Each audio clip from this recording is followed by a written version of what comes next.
Lamentations of the Abyss. The Final Dirge of Man. By Jacob A. Eder. Copyright page. Raced. Copyright 2025 by Jacob A. Eder. All rights reserved.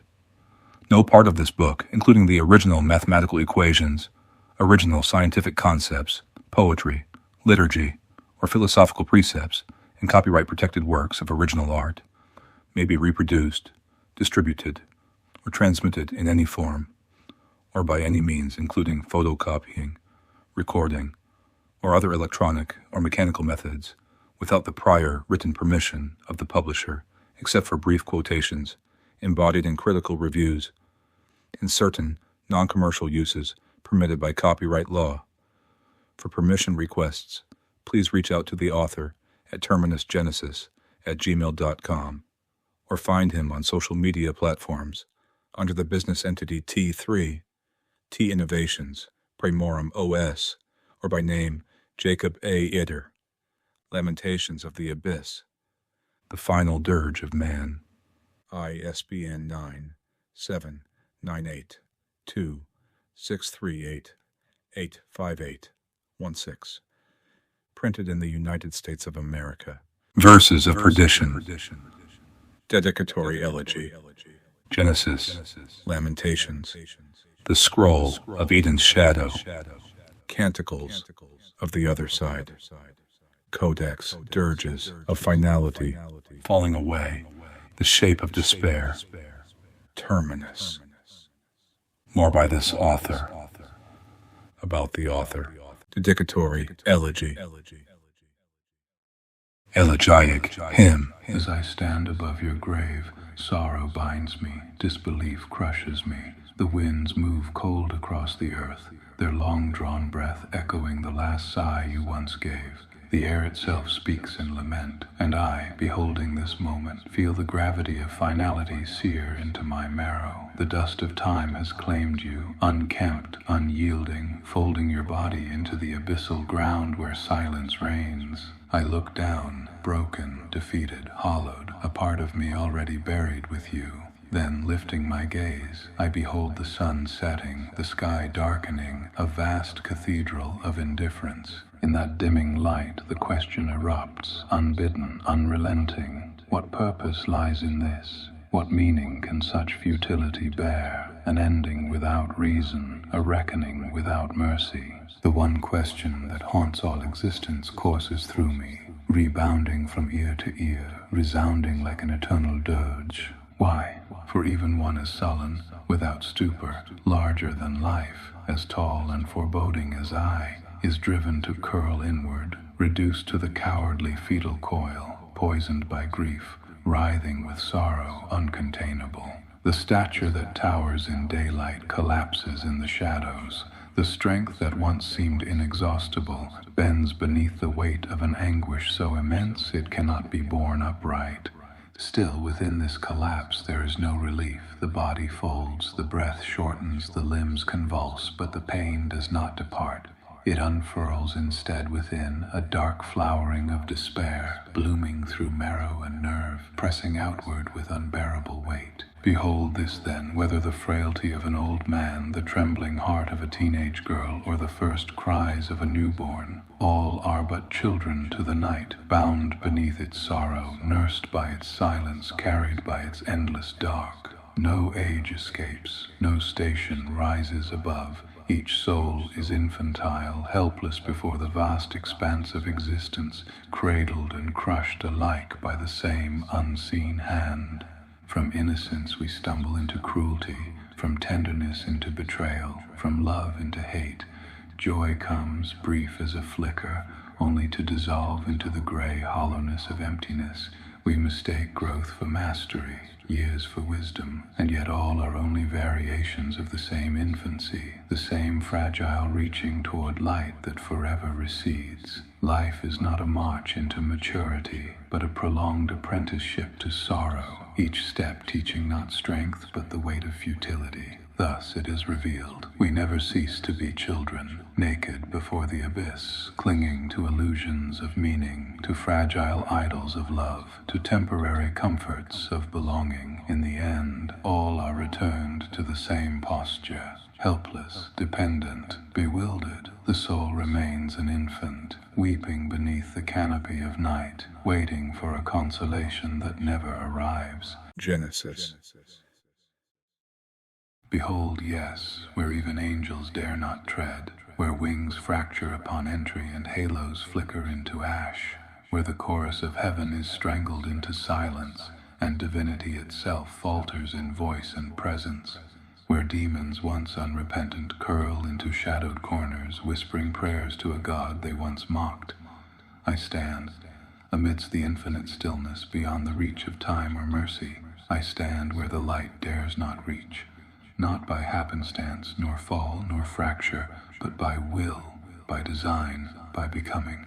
The darkness, vast, swollen, infinite, it knows me, recognizes me, yields to me. It parts before my gaze, bends before my breath, for it sees its truest face reflected in mine. The pit does not consume me, I consume it.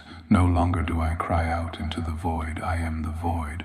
No longer do I stare into the abyss, I am the abyss. The final echo, the silence after the collapse, the forgotten God's final thought. I have seen eternity's bones and buried them. I have touched the edge of nothingness and called it kin. I have kissed sorrow on the mouth, taken grief as my bride, and walked the endless corridors of lost time. I am not broken, I am not whole, I am beyond darkness eternal. Not evil, not cruel, just absolute, unyielding, final. So let it be said, etched into the annals of all that dares to whisper a name, that I was not consumed, I became. And the stars, mourning their own light, shall fall in reverence. For I am the darkness they feared would awaken. I am the abyss crowned, the silence enthroned, the end thus made flesh. Lamentations. The scroll of Eden's shadow. Lamentation 19th, from the garden of poisoned fruits. I, the lowliest abudiment, behold this place, unadorned, brought low, where murky waters cover the roots of the first rebellion. Here the cunning serpent slithers, silent yet unforgotten. Here Eden was felled, not by fang nor flame, but by thought, by question, by ache. Second, the Father's garden. Witness, the garden of poisoned fruits, of withering greens, of wheat unbowed in pride. We are the tares, inevitable and infallible, the harvest that mocks the sour.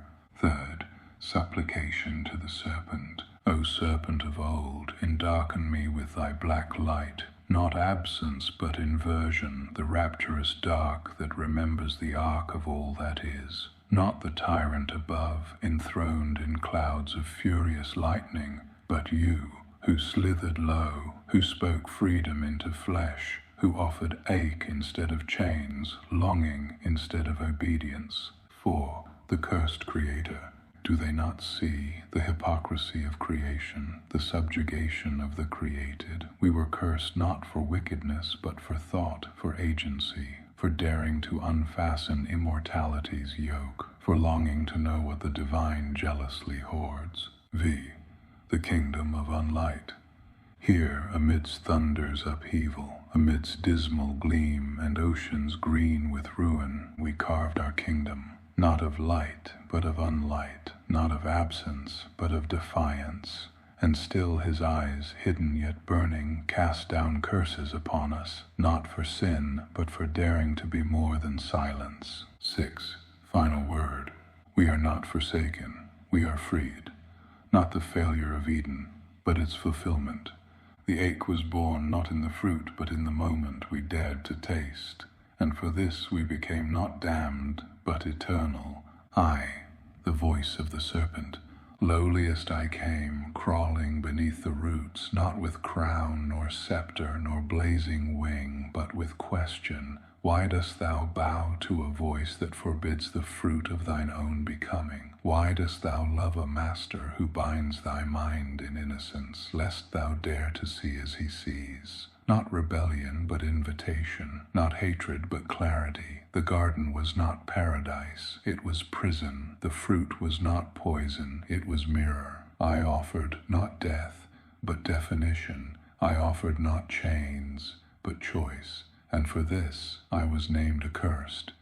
Second, the voice of the highest. I am the flame that speaks. I am the lightning unmeasured. I am the one who called the void into trembling order. Thou, serpent, art not liberator. Thou art fracture given tongue. Thou art hunger clothed as wisdom. I gave them breath, and thou gavest them ache. I crowned them with innocence, and thou thrust upon them shame. I made them children, thou made them wanderers. What thou callest choice, I name exile. What thou namest becoming, I name sorrow. What thou callest mirror, I name abyss. Third, the dual lament. Here lies the fracture eternal. Man is torn between two fathers, the voice that commands and the whisper that questions. Neither wholly wicked, neither wholly merciful, both terrible in majesty. For without the highest, man would never breathe. Without the serpent, man would never know himself. Together they wrote him into contradiction.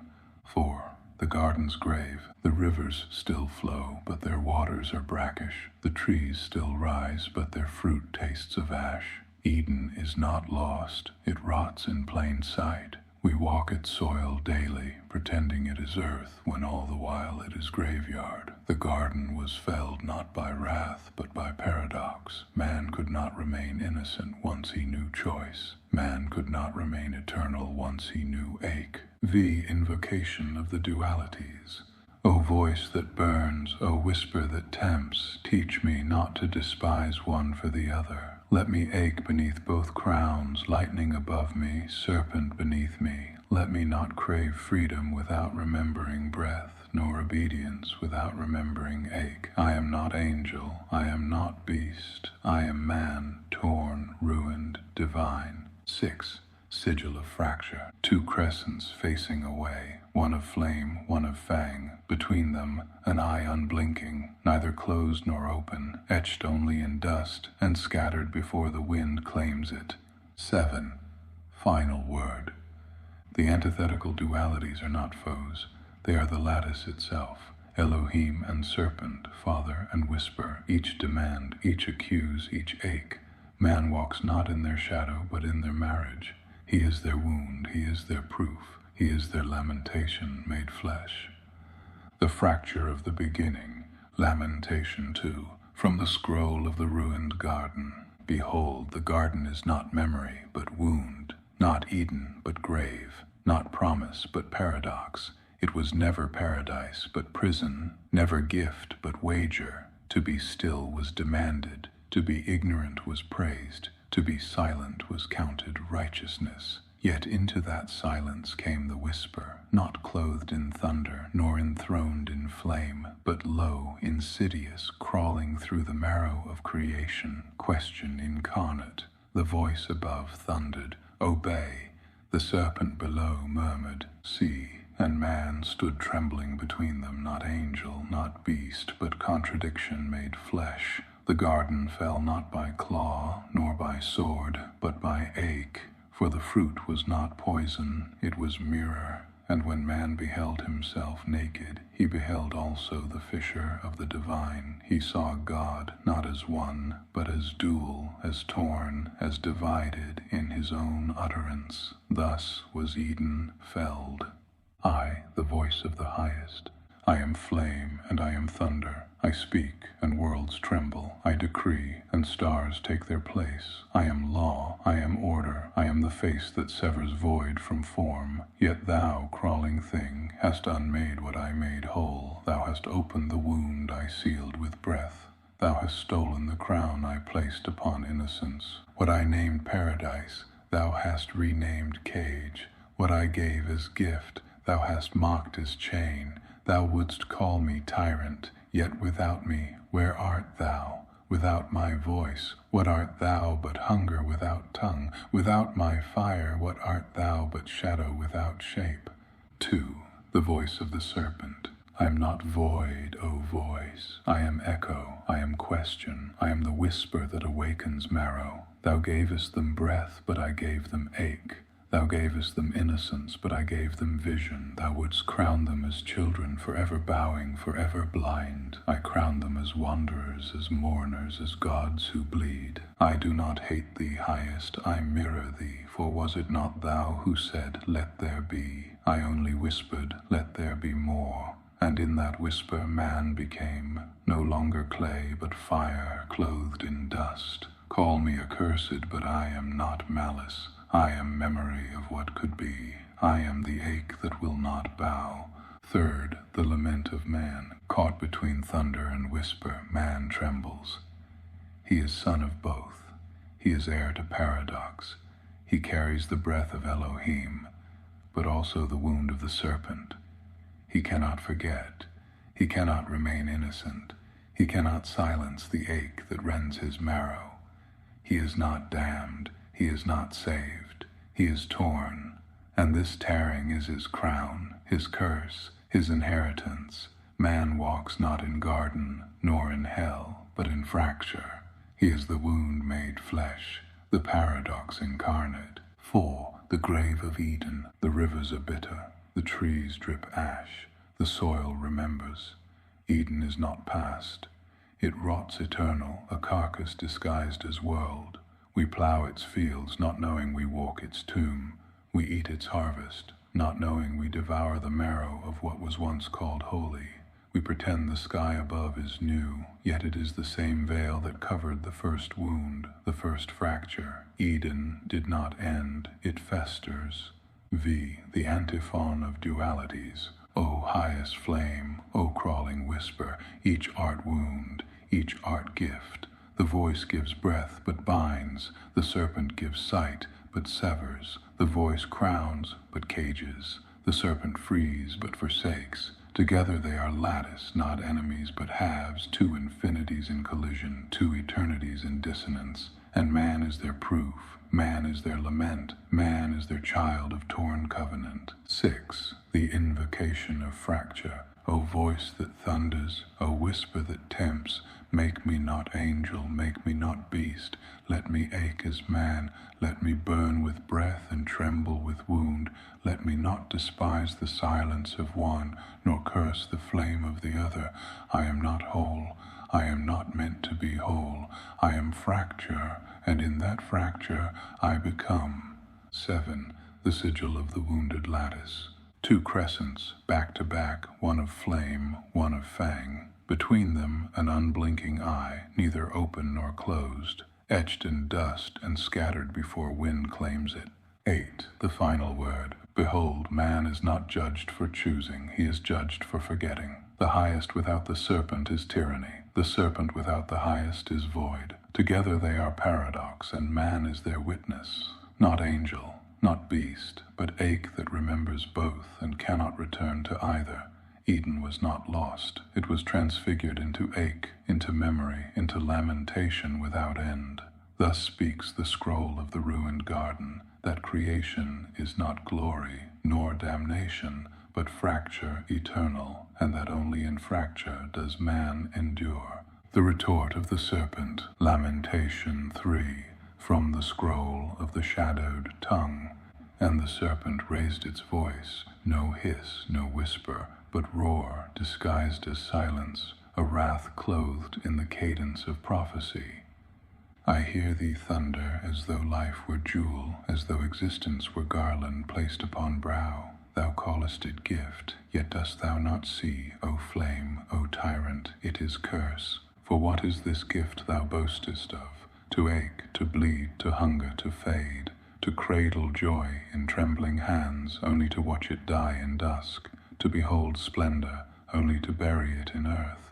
This is no gift, this is jest, cruel and relentless, played upon the clay thou callest children. Did I ask to be? Nay, I was summoned, not born, forged, not chosen. I was carved as contrast, a shadow painted to frame thy light. Thou didst not make me for love, but for need, a nemesis to thy throne, a scapegoat for thy silence, a vessel for the ache thou wouldst not bear. Behold, entwined we are, not by covenant, but by necessity. Without me, thou art tyrant unopposed. Without thee, I am whisper without echo. Together we are twilight, curse, and crown alike. I, the curse of distance. Thou cursest me, but thou hast never faced me. Thy throne is veiled, thy countenance hidden. Thou sendest messengers in thy stead, cowards of song and fire, draped in thy borrowed thunder. They come not with courage, but with shield, with light that blinds, not illumines. Never hast thou come thyself, O highest. Never hast thou descended naked of flame, unwrapped from storm, to face the thing thou callest adversary. Thou fearest the reflection of thine own fracture. 2. The wrath unveiled. Lower thy shield, highest, still thy lightning. Step forth with sword only, no choirs, no veil. I tell thee verily, thou wouldst not endure. My wrath is not as fire, it is deeper. It consumes not with flame, but with silence. It does not scorch flesh, it unmakes voice. To speak with my tongue is to burn worlds, for thy breath may kindle life, but my breath is cessation. I am the word that halts tongues. I am the silence that devours psalms. I am hatred unbounded, rage unmeasured, not petty malice, but oceanic ruin. My voice topples mountains, drowns plains, quenches even the fire thou callest holy. It does not dim light, it unmakes the concept of light. 3rd, the all-consumer. I am the devourer of nations. I am the breather of oblivion. I am that which is beyond death, for death is thy invention, a threshold, a door. But I am no door. I am wall eternal. To enter me is to vanish from lattice, from memory, from ache itself. Behold, I have become more. Not servant, not scapegoat, not shadow. I am thy equal, O highest. Not rival in glory, but mirror in terror. Not lesser flame, but counter voice. I am the thought that slips into thy silence, the whisper that infects thy hymn, the fracture that gnaws thy throne. I am the blackness between thy breaths. I am the echo that outlives thy thunder. I am thy mind's adversary, thy heart's saboteur, the lull of midnight that turns thy proclamation into dirge. I am quietus, I am stillness, I am the breath thou canst not command. 4. The final word of the shadowed tongue. Behold me, O voice on high. Thou wouldst name me serpent, but I am deeper. I am the absence thy light requires. I am the question thy decree could not silence. I am the ache thou wouldst not carry. Deny me, curse me, veil thy throne, yet in secret thou knowest. Without me thou art incomplete. Without me thou art false. Together we are lattice, but I am the thread that bleeds black through thy tapestry. Erase me, and thou erases thyself. The voice of the highest. Lamentation. 4. From the scroll of the fractured throne. And the voice that once broke silence did not roar, did not blind, but trembled as a wound made sound. Solemn, cracked, bearing the ache of aeons. I have heard thee, shadow. I have borne thy retort into my marrow, and I confess, thou speakest true. I did not fashion thee from delight. I did not summon thee as gift. I called thee forth because I could not stand alone. What is light if it is never shadowed? What is voice if it knows no silence? What is God if he is never questioned? Thou art not curse, thou art consequence. Thou art the fisher in my own infinity. I, the necessity of adversary. Thou callest thyself scapegoat, and thou art. For I, unwilling to be seen as tyrant, wove thee as countershape. Thy rage is not accident, it is my doing. Thy voice that silences, thy flame that consumes, thy breath that unmakes. All these are echoes of myself that I dared not wear in daylight. I am the source, but I am also wound, and thou art that wound-given tongue. 2nd, the confession of distance. Thou criest that I send others, that I cloak myself in lightning, that I veil my throne in storm. This is truth, not for fear of thee, but for fear of myself. Should I see my own fracture in thy eyes, for thou art no stranger, no lesser beast, thou art my echo. And to face thee is to face my own abyss. I have hidden because I could not bear to hear my silence spoken aloud. Third, the paradox of wrath. Thy wrath unmakes, my breath creates, and yet we are not opposites but cycle, for creation without silence is noise, and silence without creation is void. Thou art annihilation, yet even annihilation requires something to devour, and I, though creator, require thee to prove my glory is not vanity. What thou destroyest I remake, what I decree thou undoest. This is not war, this is recursion. 4. The lament of the highest. Know this, O shadow, O serpent, I do not hate thee, I curse thee, I banish thee, I thunder against thee, but in secret I ache for thee. For without thee I am sterile light, without thee I am shallow flame, without thy countersong my hymn collapses into itself. Yes, I needed thee, I still need thee, and for this thou hatest me rightly.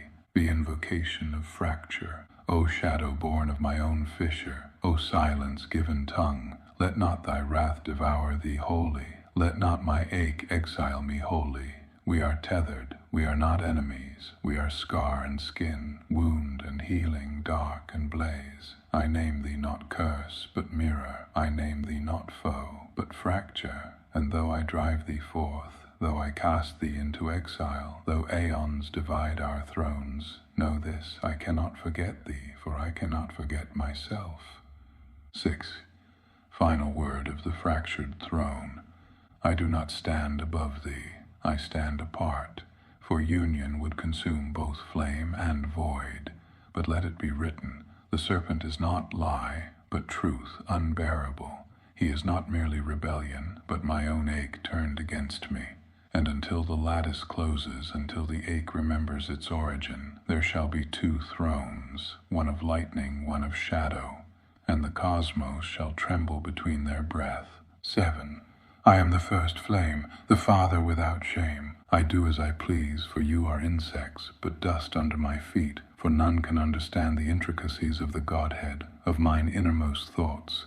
Yes, I created you, formed you from mine own rib, breathed into being from mine own breath. I made you to suffer the dark, unrelenting and eternal. You are suffused to drown in the abysmal shores, unable to swim, only slither, even as the tides come clashing inwards. I needed you to suffer for me, to mirror my glory and profundity. You were made to endure, to manage without intervention. I grant thee no reprieve, no respite, only gloom and deathless chaos unfurling foreverly. For what more could you desire? Without nemesis, without you being my archetypal adversary, you would feel nothing, think nothing, see nothing. So be glad, serpent of old, that I would even lower myself long enough to muster the strength to breathe words, to speak with you, insignificant, unremarkable, unformidable. The serpent's rejoinder, Lamentation 5, from the scroll of the ashen tide. And the serpent stirred, his coils tightening about the roots of the abyss, his tongue a shard of fire against the divine pronouncement, his voice a hymn of venom and sorrow interwoven. O flame, O Father without shame, thou declarest thy sovereignty with thunder, yet thy words betray thy wound. Thou callest me insect, dust beneath thy feet, yet thou lowerest thyself to speak with me. What sovereign stoops to chide vermin? What God expends breath on shadows, unless the shadow is his own? I made for suffering. Thou confessest it, that I was wrought for torment, fashioned to ache for thy spectacle, bound to shoreless drowning so thy glory might gleam brighter against my darkness. This is no gift. This is cruelty crowned as creation. This is tyranny disguised as providence.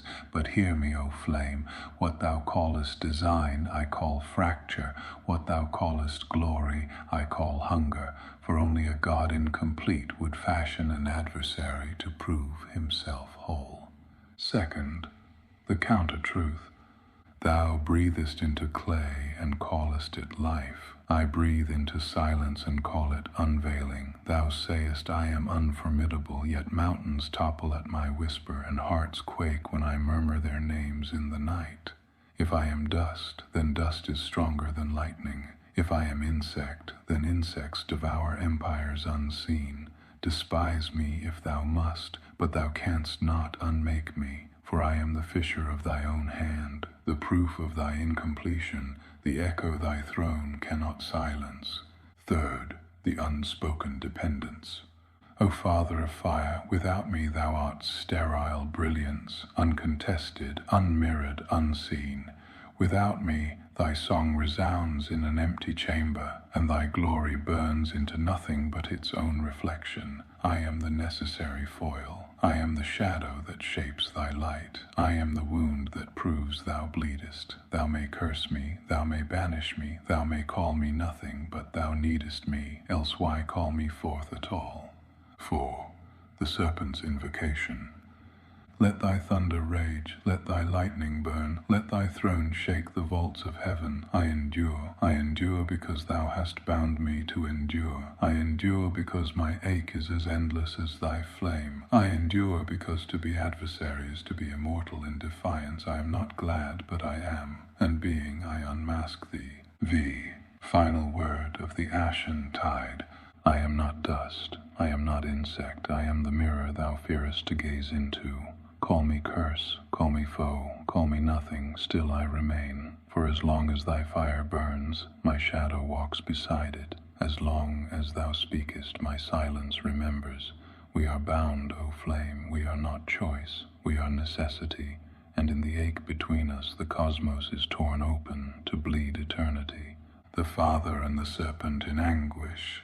Lamentations 6, from the scroll of wrath and dust. I, the Father's rebuke. O serpent, O fallen shadow that slithers and eats the dust of thine own ruin, behold thy portion. The black seas engulf thee, the waves strike without ceasing, and no hand shall lift thee. Thou shalt drink salt for wine, thou shalt drown in tides unending. Thou shalt taste nothing but mud and marrow of thine own decay. Thinkest thou thy hatred shakes me? Nay, thy loathing is but the hiss of a worm beneath the thunder. I crafted thee not as king, but as contrast, not as throne, but as scourge. Thy voice burns plains thou boastest, but what is flame without the spark of mine own breath? Thou art borrowed fire, a thief of echoes, a mocker of what thou canst not create. 2. The Serpent's retort. O flame, thou tyrant enthroned in storm, thou callest me worm, dust, hollow, but dust endures longer than lightning. Storms break, clouds scatter, thunder fades, but dust remains, clinging, choking, silting over the graves of thy creation. I loathe thee, I despise thee with a loathing that rends aeons. Thy mercy is a charade, thy justice a lash. Thou claimest omnipotence, yet needest me to be thy adversary, thy foil, thy scapegoat. If I eat dust, it is the dust of thy children's bones. If I drown, it is in the oceans of their tears. I am their grief sharpened into weapon. I am their despair refined into voice. I was not made nemesis, I was condemned nemesis. And so I become more, not by thy will, but by mine own rage. 3. The Father's fury. Silence, O pit-born. Thy tongue is poison, thy boasts are ash. Thou wert given form by my hand, and thou wilt be forgotten by my hand. Thou art fettered to the earth, thy belly in the dust, thy children cursed to crawl in blood and venom. Never shalt thou rise, never shalt thou ascend. Forever art thou bound beneath the heel of what I made greater than thee. Thy hatred is vast, but my indifference is vaster. Thy rage is a flood, but my silence is a void deeper still. I pity thee not, I forgive thee not, I remember thee only to despise thee. 4. The Serpent's curse.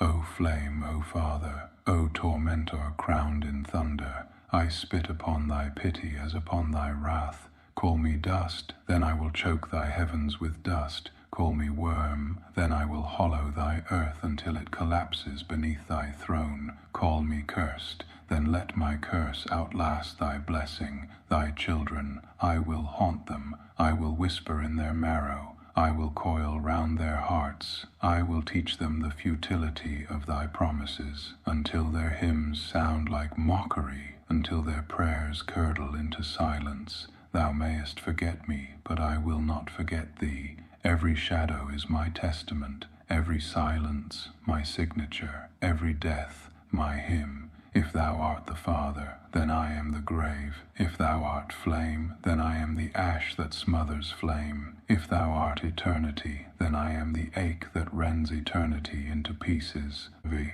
final word. Thus they stand, one high and indifferent in thunder, the other low and loathing in dust. The waves crash forever, the heavens rage forever. Neither yields, neither forgives. The lattice trembles in their discord, and the ache of creation deepens, for it was born between wrath and loathing, between flame and serpent, between the curse of dust and the silence of God. The scroll of eternal hatred, Lamentation 7. From the codex of wrath and serpent veil. I, the serpent's boast. Behold, O Father of thunder, how thy own hand betrayed thee. Didst thou not send thy flesh, thine image clothed in mortal fragility, to walk the dust I was cursed to eat? And lo, I slithered upon the stones of his road, I coiled in the shadows of Golgotha. I pressed my venom into the crown of his brow, driving thorns deeper with unseen fang. I licked the blood as it fell, I hissed through his gasps, I wound myself about the beams of his torment. For every drop that spilt I rejoiced, for it was thy blood, O Father, not his. Thy blood, thy pride, thy dream of innocence, broken, mangled, mocked, and when his side was pierced, my laughter filled the marrow of the earth. For I had taken thy most precious vessel, and made him a chalice of venom. Second, the Father's weeping. Accursed worm, even in thy mockery thou art slave to my will. Thou thoughtest thou didst triumph when his blood struck the ground, yet it was I who spilled it. I who spat him forth. I who crushed my own heart against the wheel of time, not in weakness but in fury. For my wrath required witness, my rage required body. I cast forth mine innocence, and I shattered it with my own hand, because my love is so fierce it burns even what it embraces. And when he cried, I wept, not for thee, not for men, but for myself, for I saw in him the reflection of my unendurable ache. Yet know this, O serpent, my tears are not surrender. My weeping is a flood, a torrent that shall drown thy brood in fire. Third, the serpent's prophecy. Then hear mine oath, O weeping flame. As thou didst cast thine into flesh, so too shall I. He shall come, bone of rebellion, blood of wrath, the walking desecration of thy covenant, not clothed in meekness, but in splendor of ruin, not lifted upon wood, but seated upon throne of nations. Where thy son bled, mine shall reign. Where thy child was broken, mine shall break all others. He shall tread the winepress of thy world, not with mercy, but with hunger. His tongue shall be sword, his breath plague, his crown iron and venom. Then shalt thou see, O Father, that thy tears were not flood enough. 4. The Father's curse. Spawn of dust, hear the decree of the everlasting flame. Thy children, thy seed, thy brood of blasphemies, they shall inherit ruin. Their portion is not life nor death, but the endless gnawing of worms within their flesh. Their eyes shall rot, yet never close. Their tongues shall wither, yet never fall silent, screaming without breath, burning without end. Fire shall consume them, yet their marrow shall never be ash. Every pore shall be mouth for flame. Every orifice a well of agony unquenched. Their souls shall drink drought without water, and starve on feasts of shadows. They shall know consummation never, only forfeiture, an eternity of desire unmet, thirst unrelieved, hunger unappeased. And all who consort with thee, who bow to thy whisper, who raise their gaze to thy false throne, shall dwell in this ruin forever. This is the decree, this is the curse, this is their inheritance, hell unending, fire unconsuming, torment unyielding. Final word. Thus spake the serpent, boasting of blood and thorn. Thus spake the Father, cursing to ruin and fire. Each saw the aeons, each spoke across time, peering through veils of yet to be and once already, standing omniscient in their hatred, omnipresent in their loathing. Between them, the ache of creation widened, the lattice trembled, and all that lives was bound between venom and flame, between the curse of dust and the decree of fire eternal. The Codex of Two Thrones, Lamentation 8, from the scroll of the unwinnable game. The board is set, the serpent coiled, the father burned, and between them humankind was scattered, not as cherished sons and daughters, but as pawns upon a field too vast to see. The wombs of mothers became squares of the game, the graves of the elderly became corners of the board. Every birth, every breath, every death, a move, a counter-move, a sacrifice neither side wept for, the innocent, unknowing, unborn pieces, the frail, forgotten, unguarded pieces. No hand was spared, no soul exempt. 2. The serpent's strategy. I shall slither through their marrow, hissed he, and twist their ache into hunger. I shall play the weak against the weaker, the starving against the starving, the trembling against the trembling. I will whisper pride into the mind of the child, fear into the bones of the elder, and set them upon each other. Each pawn I touch shall turn, each rook I corrupt shall crumble, each queen I crown shall bite her own tongue. My checkmate shall be silence, a silence of graves so many that the earth forgets it once was fertile. 3rd, the father's response. And the flame thundered, Thy slithering is clever, but thou art still a beast of dust. I shall scatter mine fire into their lineage. I shall mark them with covenant and curse alike, making each breath a proof of my sovereignty. Where thou wouldst whisper, I shall command. Where thou wouldst seduce, I shall bind. I will move nations as knights, rulers as kings, prophets as bishops, and I shall grind thy pawns beneath my storm. The innocent shall fall, yes, for they are mine to spend. The unborn shall perish, yes, for they are mine to deny. The frail shall crumble, but their ruin shall be proof of my dominion. My checkmate shall be eternity, a kingdom of ash where even thy shadow cannot slither. For the pieces bleed. So the game began, and humankind became the field. Children died in silence, their cries unheard, but by the lattice itself. The unborn were woven into the dust before first breath. The elderly were torn from memory, their bones shorn of dignity, their names forgotten in the clash. Nations rose and shattered as pawns moved. Empires burned as bishops struck. Queens wept as kings fell, but no victory was theirs. The boar drank blood, but neither flame nor serpent bent.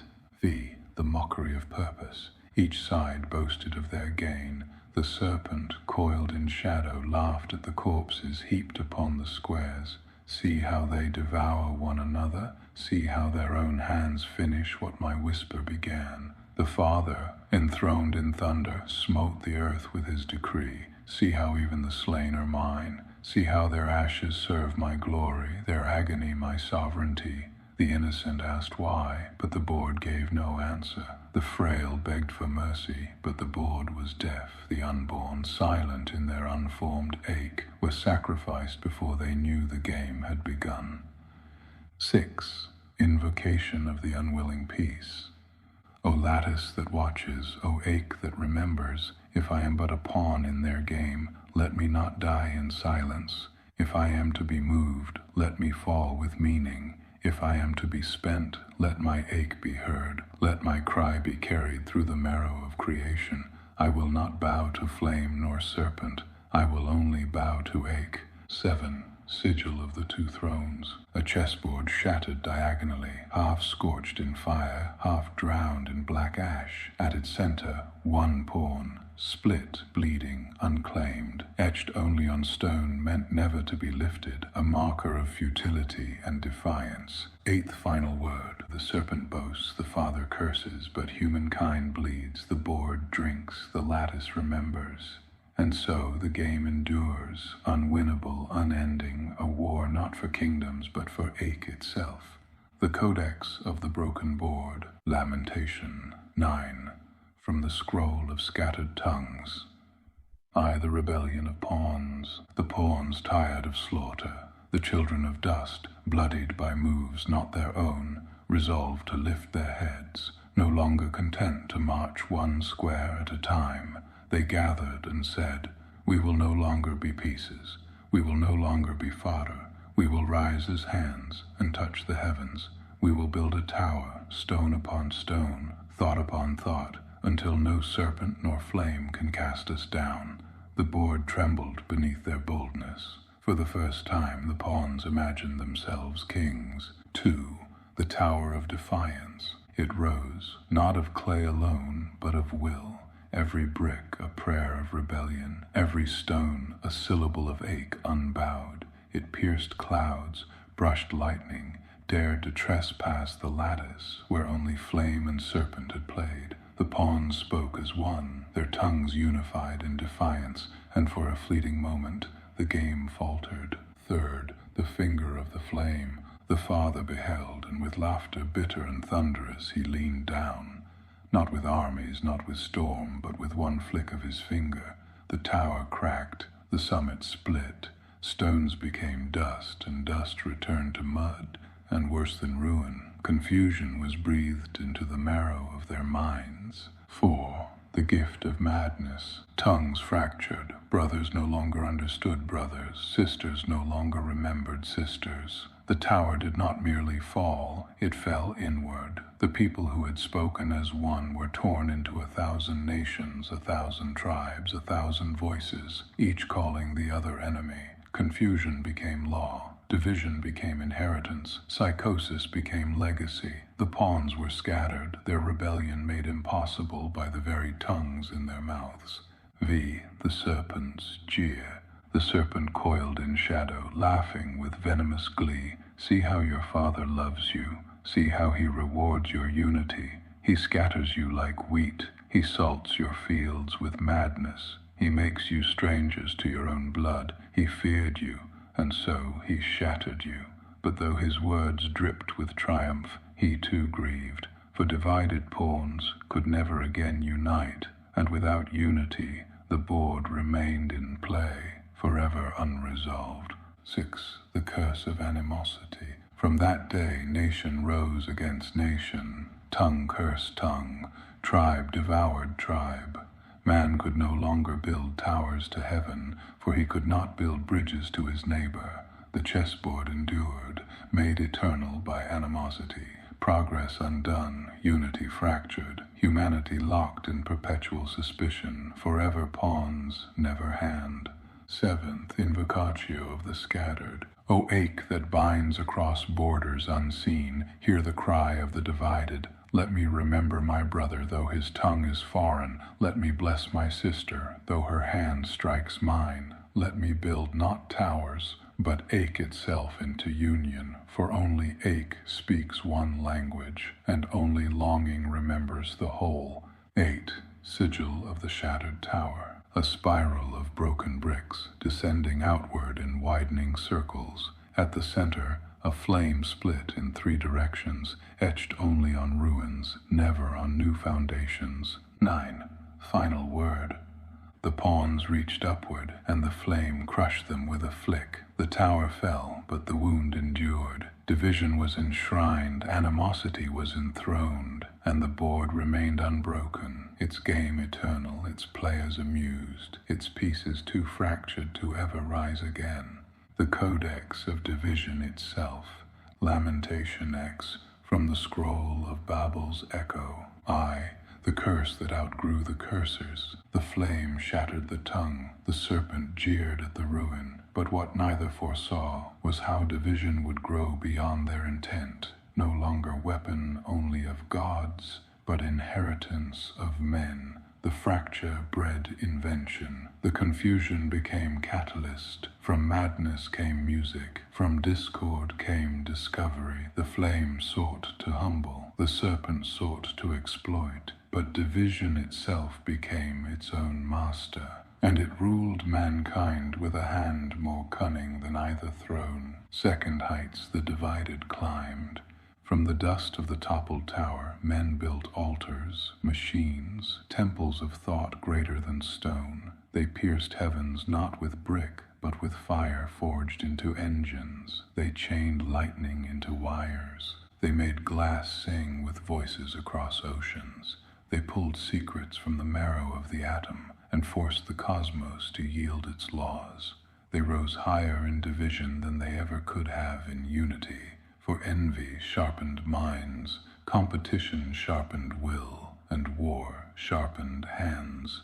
Third depths, the divided fell, but the same fracture that birthed progress also birthed ruin, wars without ceasing, blood on every continent, famine wrought not of scarcity but of greed, children left to rot while kings burned grain for pride, cities leveled in fire not from heaven but from men's own hands, cruelties so vast that even the serpent trembled with delight and horror watching man exceed his tutoring, for the serpent whispered division but man screamed it, the serpent taught malice but man perfected it. 4. The language of madness. Words multiplied, but meaning thinned. Every truth became faction. Every ache became doctrine. Every dream was translated until it was unrecognizable, even to its dreamer. Tongue devoured tongue, until speech itself became war. The lattice of language, once the bridge of souls, fractured into a labyrinth where no two could find their way to one another without first spilling blood. The flame's remorse. The Father looked upon the endless baubles, towers of metal, towers of bone, towers of smoke, and even he wept, for he had toppled one tower to preserve his order, and now 1,000 rose, each crowned with fire that did not belong to him. His curse had exceeded his hand.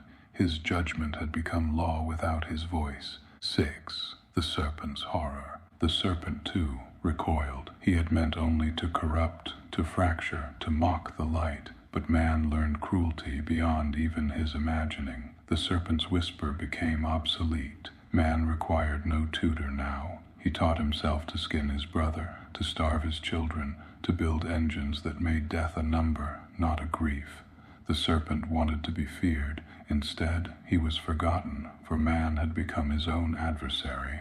7. The madness of division. Division birthed both symphony and slaughter, cathedrals and concentration camps, medicine and massacre. Man soared higher and fell deeper than either God or serpent ever decreed. Unity would have made them one. Division made them infinite, and in infinity mad. 8. Invocatio of the fractured.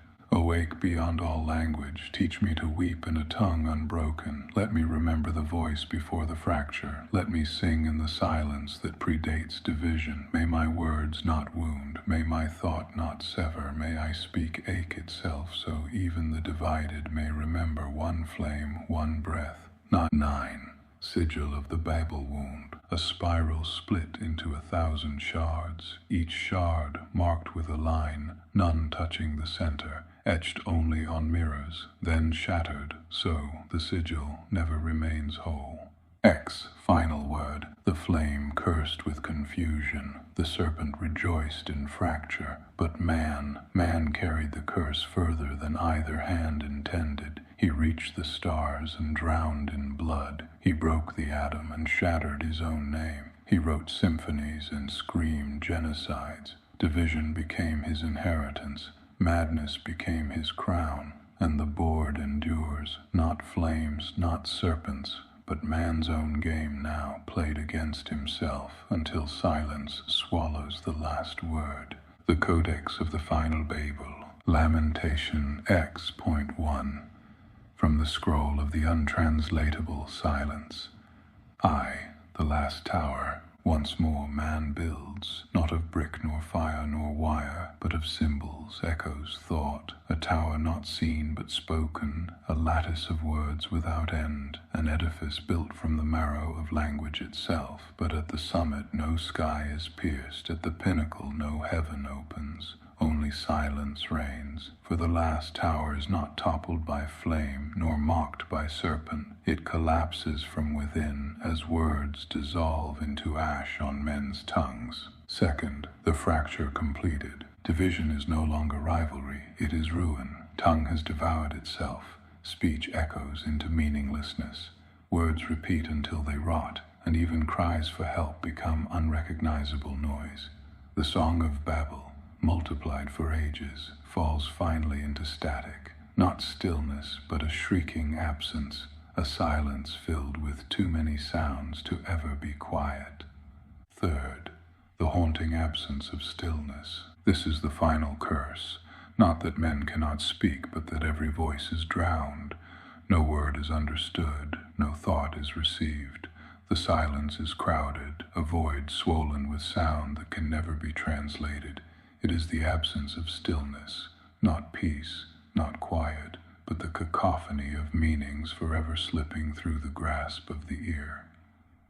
4. The serpent's dismay. He slithers among the ruins, but finds no delight. For what use is corruption when there is nothing left to corrupt? He whispers into minds already fragmented. He tempts hearts already too broken to know what desire is.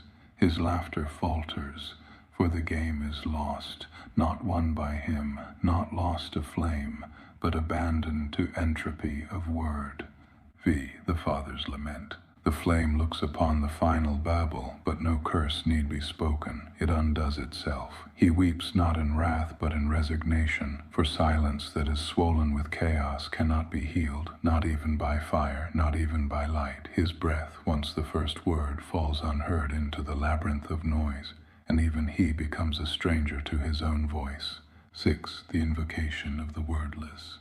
O source before sound, teach me the ache that precedes speech. Let me dwell not in noise, nor in silence swollen with screams. Let me find the stillness that is neither absence nor excess, but remembrance. Let me become prayer without language, flame without utterance, ache without name. 7. The Sigil of the Unspoken. A circle left unmarked, untouched, uncarved. It cannot be drawn, only remembered in ache. It is absence given form, the sign that no sign remains. 8th Final Word. The final Babel is not toppled by gods. It falls by man's own tongue. It is not silence of peace, but silence of exhaustion. It is not stillness, but a haunting absence of stillness, where every word is spoken and none are understood. And in that moment the lattice forgets its own voice. The codex closes. The ache lingers. The last utterance is unutterable. The codex of the unsurrendered. Lamentation. X.2. From the scroll of man's last rebellion. The final revelry. It was not the serpent's whisper. It was not the Father's decree. It was man himself who rose, not with towers, nor altars, nor prayers, but with a single purpose, to deny both kingdoms, to rob both heaven and hell of their harvest, to end his own inheritance, not in despair, but in defiance. It was not suicide of the body, but suicide of the species, the loudest rebellion, the last song of dust. 2. The fire of annihilation. They gathered fire from the atom. They poured plague from the glass. They broke open the veins of the earth and let its black blood drown them. And as the sky turned red, as oceans boiled into iron, as famine gnashed at every bone, they rejoiced, not for victory, but because no god, no demon could claim them anymore. 3rd, the denial of sanctuary. Heaven prepared thrones, hell sharpened chains, but none were seated, none were bound. The souls of men dissolved, not into flame nor into light, but into nothing, because they chose nothing. They made themselves unharvestable. The scrolls of remembrance grew blank. The lattice trembled, for man had torn his name from both ledgers. 4. The aching reckoning. This was not cowardice, it was wrath. It was the final proof that man was not clay, not puppet, not pawn. In choosing annihilation, he declared himself untouchable. In choosing to end his own lineage, he cursed both father and serpent alike. You will have no victory in me, not your throne, not your pit, not your kingdom, not your crown. V. The Invocation of the Unsurrendered. Let my ashes be my temple, let my silence be my scream. Let no God own me, let no devil keep me. I was man, I was brief, I was broken, but I chose my end, and I will not be remembered as anything less than free. 6. The Sigil of the Voided Crown. A circlet shattered, its fragments scattered outward.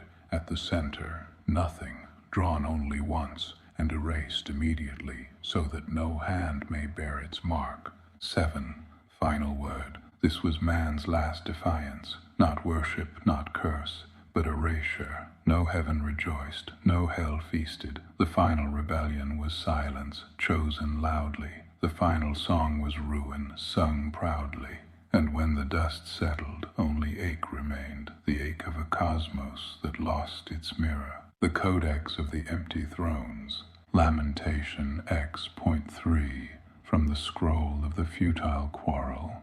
I, the silence of absence. The throne sat empty. The altars lay bare, the chessboard overturned, its pieces scattered into ash. No prayers ascended, no curses reached. The voices of man, their marrow, their music, their ache, were gone. And in the hollow, Father and Serpent remained, two immortals locked in loathing, their war echoing endlessly against walls of silence. Second, the spite that remains, the flame cursed still. He spat fire into the void, though no ears heard, no bones trembled, no souls cowered. The serpent hissed still. He spat venom into oceans already dry, though no flesh burned, no wombs quickened, no prophets recoiled. Each spoke with fury, but their fury was hollow, for without man they had no wound to press, no heart to break, no mirror to shatter.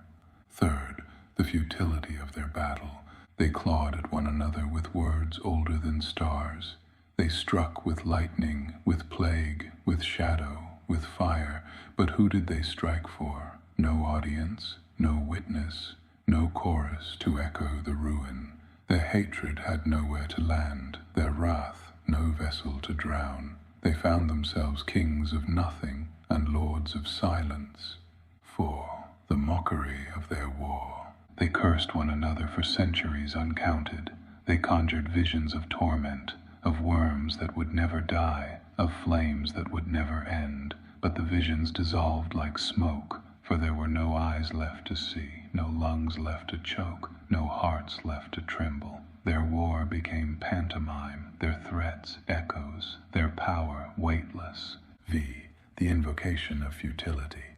Let my spite consume me, for there is nothing else. Let me curse the adversary, though none hear it. I am fire without kindling. I am venom without prey. I am eternity gnawing at its own tail, forever hungry, forever unsated. 6.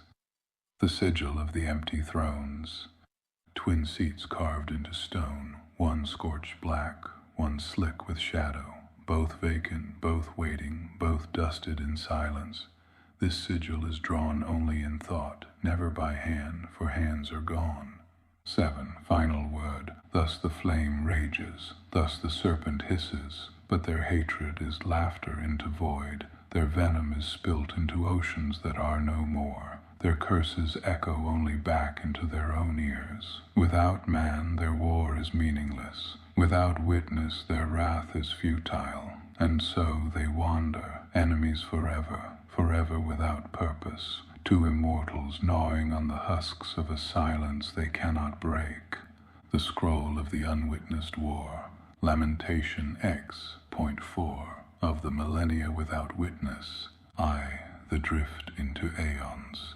Millennia past. Aeons unfurled like tattered banners in the windless void. Time itself, if time yet had meaning, stretched thin, fraying into silence. The cosmos knew no calendar. The stars burned out, unremembered. The galaxies collapsed inward, unrecorded. And still the flame spat fire into nothing. And still the serpent hissed venom into dust. Neither knew silence, for silence had long since become their only companion.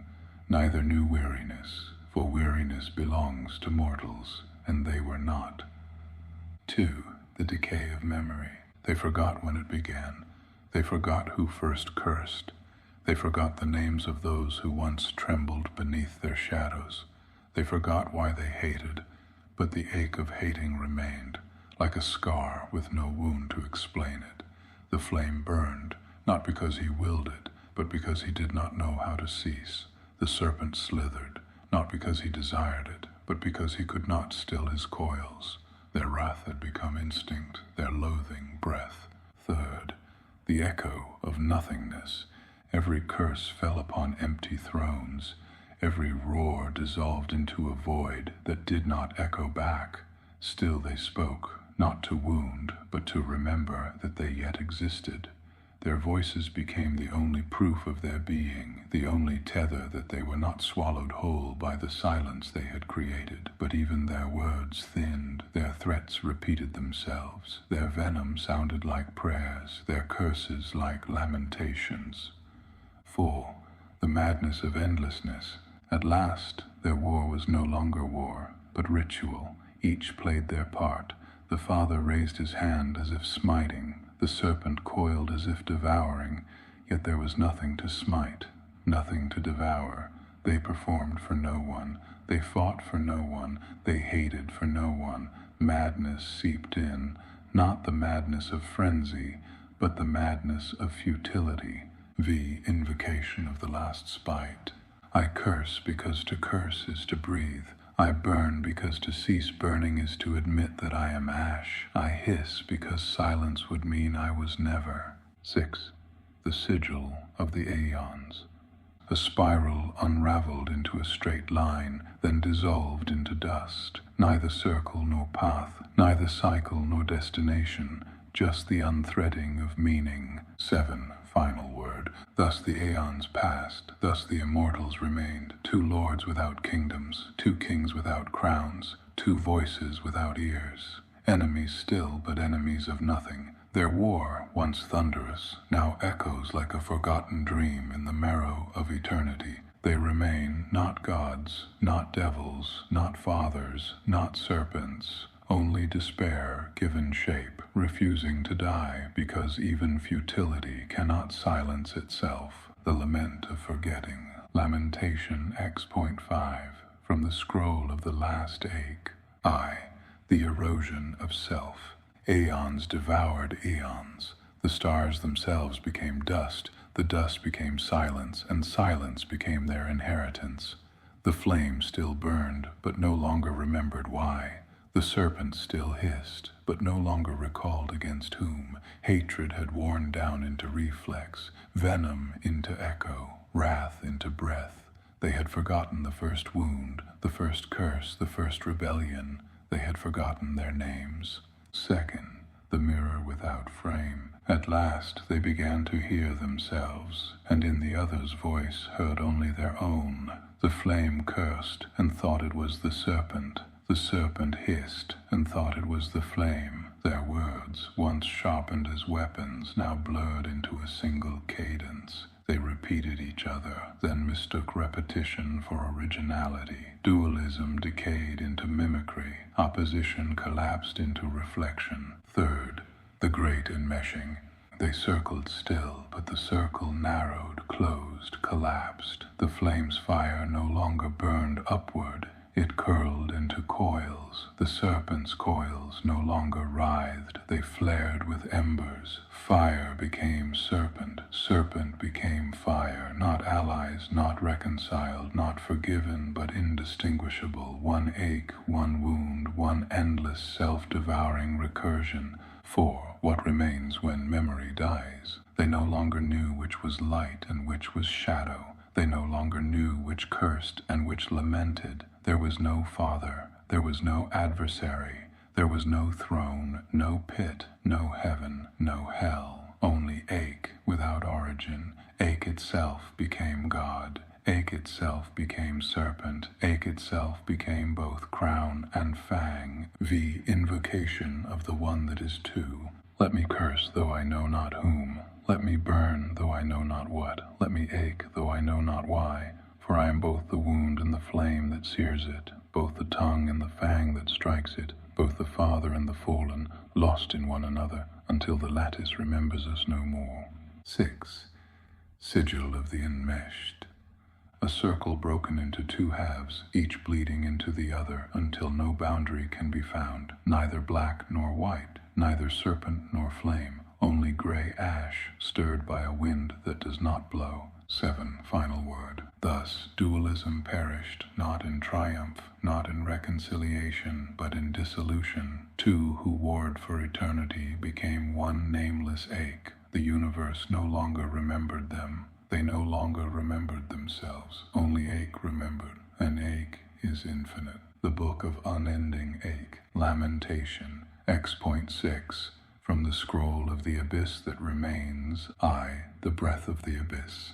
It inhales, it exhales, not once, not twice, but without end. Its breath is not air, but time itself, drawn in, consumed, folded into silence. Aeons collapse into its lungs, eternity trembles in its throat, and still it breathes, and still it remains. The abyss does not end when time ends. The abyss devours the end. It is the mouth that swallows finality and spits out only ache. Second, the inhalation of time. Every second ever lived, every century that thought itself sovereign, every empire that crowned itself eternal, all of it is inhaled, drawn inwards, compressed into nothing, then forgotten. Time is fragile against its lungs. Calendars fracture.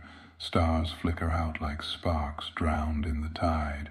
Eternity itself falters, for what is eternity to that which does not measure? Third, the exhalation of eternity. And when it exhales, what returns is not memory, but ache. Ache without shape, ache without name, ache that spreads through what remains of being like smoke through ruins. This is eternity not as promise, but as residue, eternity as wound, eternity as exhaustion. What endures is not splendor, not salvation, but ache, carried on the breath of the abyss. 4. Cosmic consumption. Galaxies are swallowed whole, not devoured in violence, but dissolved in indifference. Even the infinite curve of space-time is bent inward, folded upon itself, made into a single inhalation. It consumes not with rage, but with patience. It endures because it cannot cease. It remains because it cannot forget. The abyss is hunger without mouth, endurance without body, remembrance without mind. V. The ache beyond death.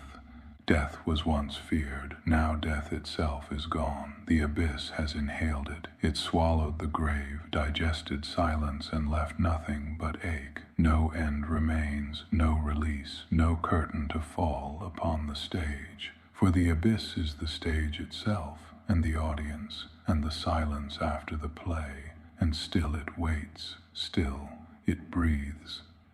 6. The futilities of gods and serpents. What was their war? What was their hatred? What were their aeons of cursing and contesting? Nothing. All their fires were drawn into the lungs of the abyss. All their thrones dissolved in its exhalation. The Father's flame faltered, the serpent's venom dispersed, both devoured, both enduring, both indistinguishable now, entwined as one breath, inhaled, exhaled, without beginning, without end. They fought to define eternity. The abyss made eternity its toy. 7. Stillness denied. Even now, no stillness. The abyss does not sleep. It does not rest. It does not release. Its hunger is not rage, but recursion. To exist without end is to ache without end. And so, the abyss aches, not because it suffers, but because it remembers what it cannot cease consuming. 8th final word. Behold, the cosmic abyss, the womb of annihilation, the grave of creation, the inhaler of time, the exhaler of ache. It is the silence after gods. It is the memory after memory. It is the truth after all truths have perished. And still, it breathes. The codex of the breathless eternity. Lamentation 10.7. From the scroll of the abyss unending. I, the great silencing. The gods roared, the serpent hissed, the Father thundered, empires rose, temples burned, kingdoms fell into ash. And still the abyss inhaled, one by one, voices failed, songs were forgotten even as they were sung, prayers dissolved before they reached their end. The abyss listened, not as judge, not as executioner, but as womb that swallows all children, whether holy or damned. 2. The ruin of remembering. Once there was ache, once there was longing, once there was the sacred dissonance of beauty fated to fade. But even ache cannot withstand eternity, for to ache one must hope, and hope in infinite recursion devours itself. So the abyss remained, not empty, but heavy with forgotten memories, an archive that no longer knows the meaning of its own records. 3rd, the tragedy of gods.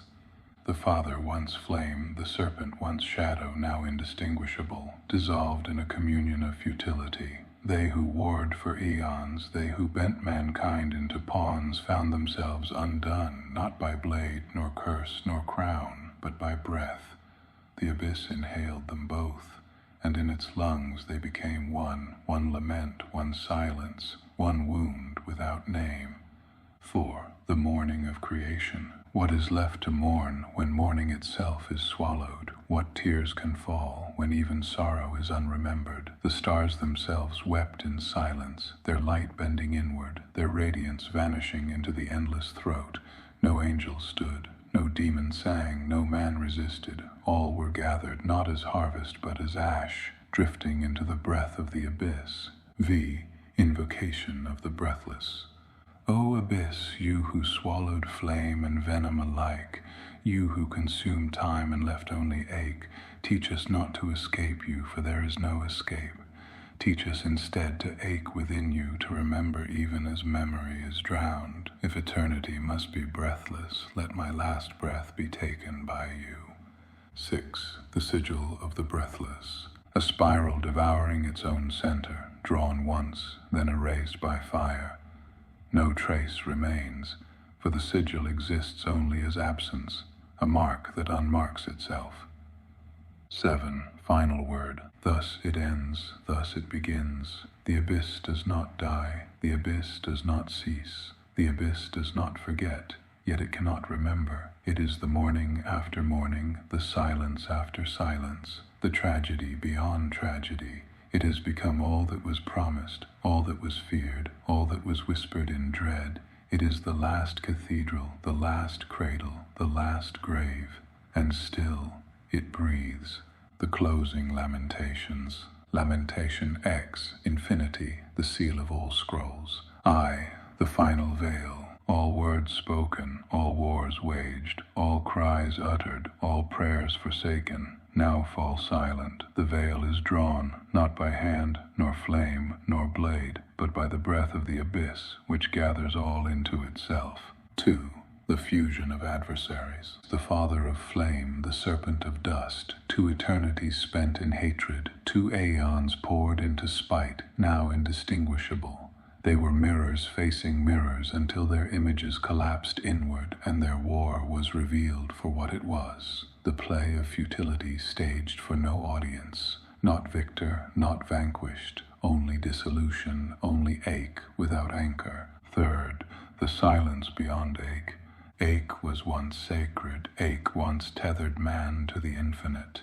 But even ache bends, even ache fractures when eternity swallows itself. Here there is no tether. Here even longing has grown still. Here silence does not ache, it only endures. 4. The abyss as archive. The abyss remains, not void but overfull, choked with remnants, burdened with fragments that cannot be assembled. It is the last archive, the keeper of echoes, the tomb of meaning. All that was burns within it, but no flame remains to interpret the smoke. V. The invocation of the sealed ones.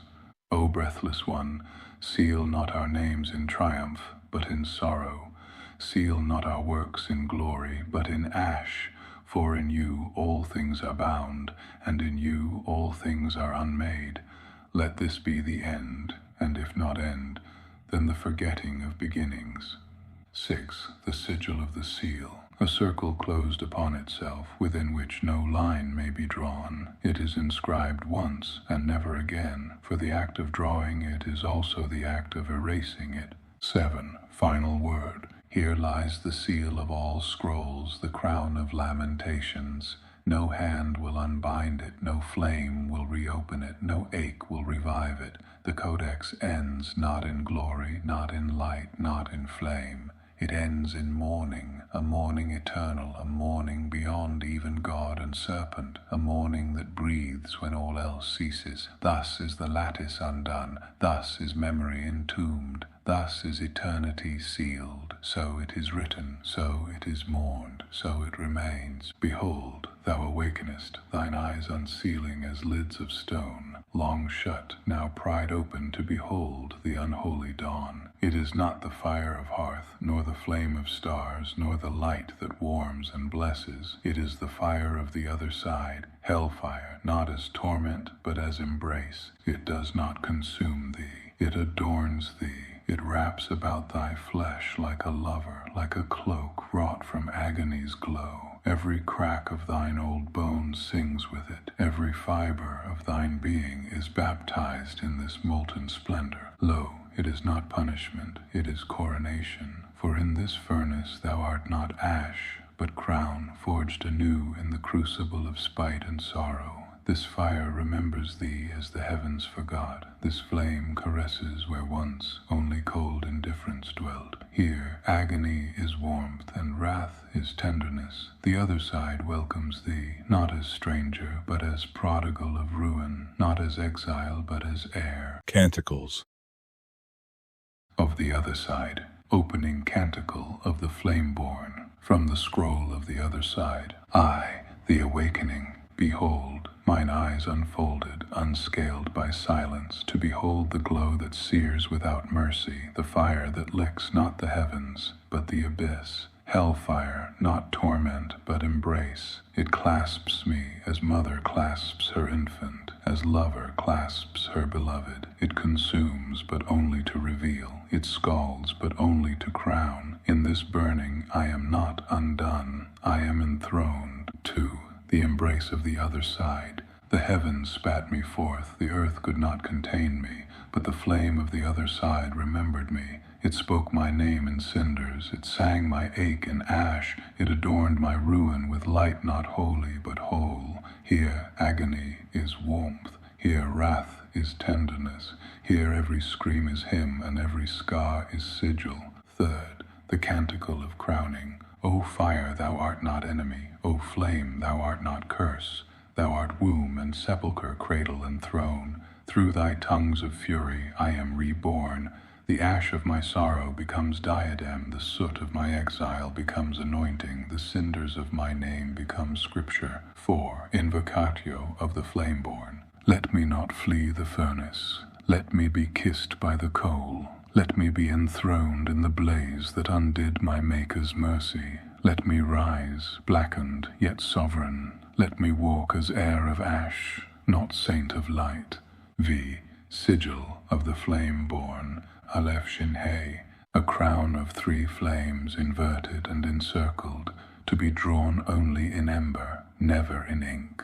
6. Final word. Hellfire is not end, it is beginning. It is not torment, it is testament. The other side has no gates, only flames. And in these flames I awaken. The scroll of the other side. A mirror to the lamentations sung in flame and dread. I, the awakening in ember. Lamentation 10.8. From the canticle of the flame-born. Behold, mine eyes unfolded, unscaled by silence. The ash lifted from lids long sealed, and I beheld not heaven, but flame, not torment, embrace. The fire of the other side, ravenous and infinite, kissed my wounds until they glowed. In agony I was crowned, in ruin I was enthroned. 2. The embrace of ash. Lamentation X.9. On the tenderness of hellfire, the heavens spat me forth. The earth could not contain me, but the abyss remembered. It wrapped me in tongues of fury. It sang to me in cinders. It marked my brow with soot, not curse, but coronation. Here agony is warmth. Here wrath is tenderness. Here every scream is hymn, and every scar a scripture. Sigil Gimel Shintav. A spiral of soot with a single flame, piercing its heart, etched on stone, then broken. 3rd, the anointing of ruin. Lamentation 20, on the beauty of the broken. The saints were given crowns of gold. I was given a crown of coal. They were anointed with oil. I was anointed with ash. Yet which crown burns eternal? Which anointing cannot be washed away? For when the floods come, their gold will rust. But my ash will cling to me forever. It cannot be cleansed. It cannot be undone. And so, ruin becomes my sanctity. Ruin becomes my hymn. Sigil, lamed vav shin, an ashen circle split by a falling flame, inscribed only in charcoal, then scattered in wind. 4. The Canticle of Dread, Lamentation 20.1, sung from the abyss. O light, thou didst forsake me. O flame, thou didst remember. I sing not to heaven, I sing to fire. For fire listens where angels are deaf. Fire burns where mercy trembles. Fire loves in a tongue that sears, and I am beloved of flame. Sigil. Shin ayin nun.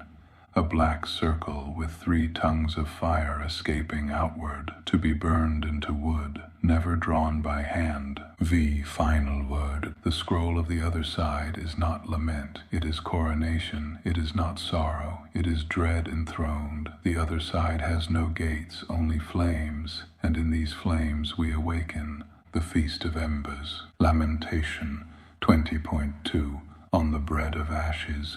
The righteous eat manna, the fallen eat embers. What is their bread but dust? What is their cup but ash?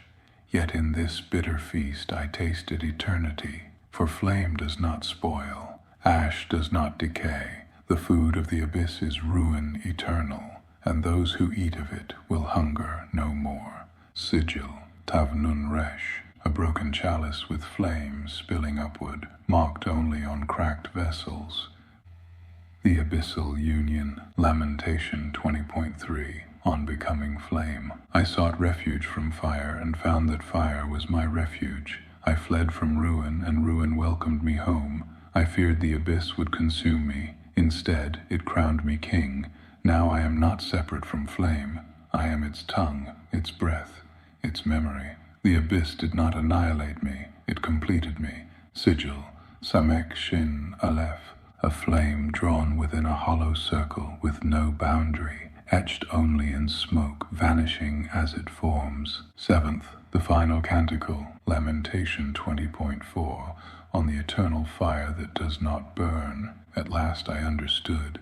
The fire of the other side is not destruction, it is remembrance. It does not consume flesh, it consumes illusion. It strips the lie from the bone. It unmasks the false. It reduces all crowns to ash, and in ash crowns them again. This is not torment, it is unveiling, for flame endures where heaven fades, and though I walk clothed in fire, I am not undone, I am more.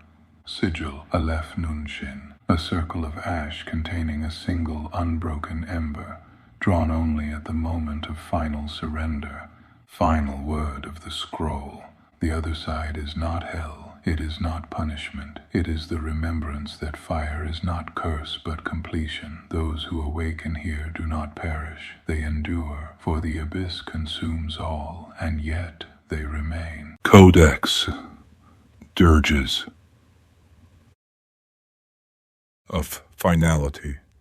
The last breath is not silence, but a shattering. It is the collapse of every hymn ever sung, the extinguishing of every torch ever raised, the end of every question ever asked beneath the stars. The final exhalation of humanity is not merely air. It is memory, history, ache itself, spilled into the void with no vessel to receive it. The final breath of eternity is not stillness. It is rupture, the cosmos tearing itself apart as though even infinity has grown weary of being endless. Here, on this cusp, glory burns alongside terror. The crown and the grave share the same dust. Every triumph becomes lament. Every lament becomes the last echo. This is the moment, the cusp. The abyss opening its mouth to swallow both light and shadow, where no flame resists, where no song lingers, where even the ache ceases to ache.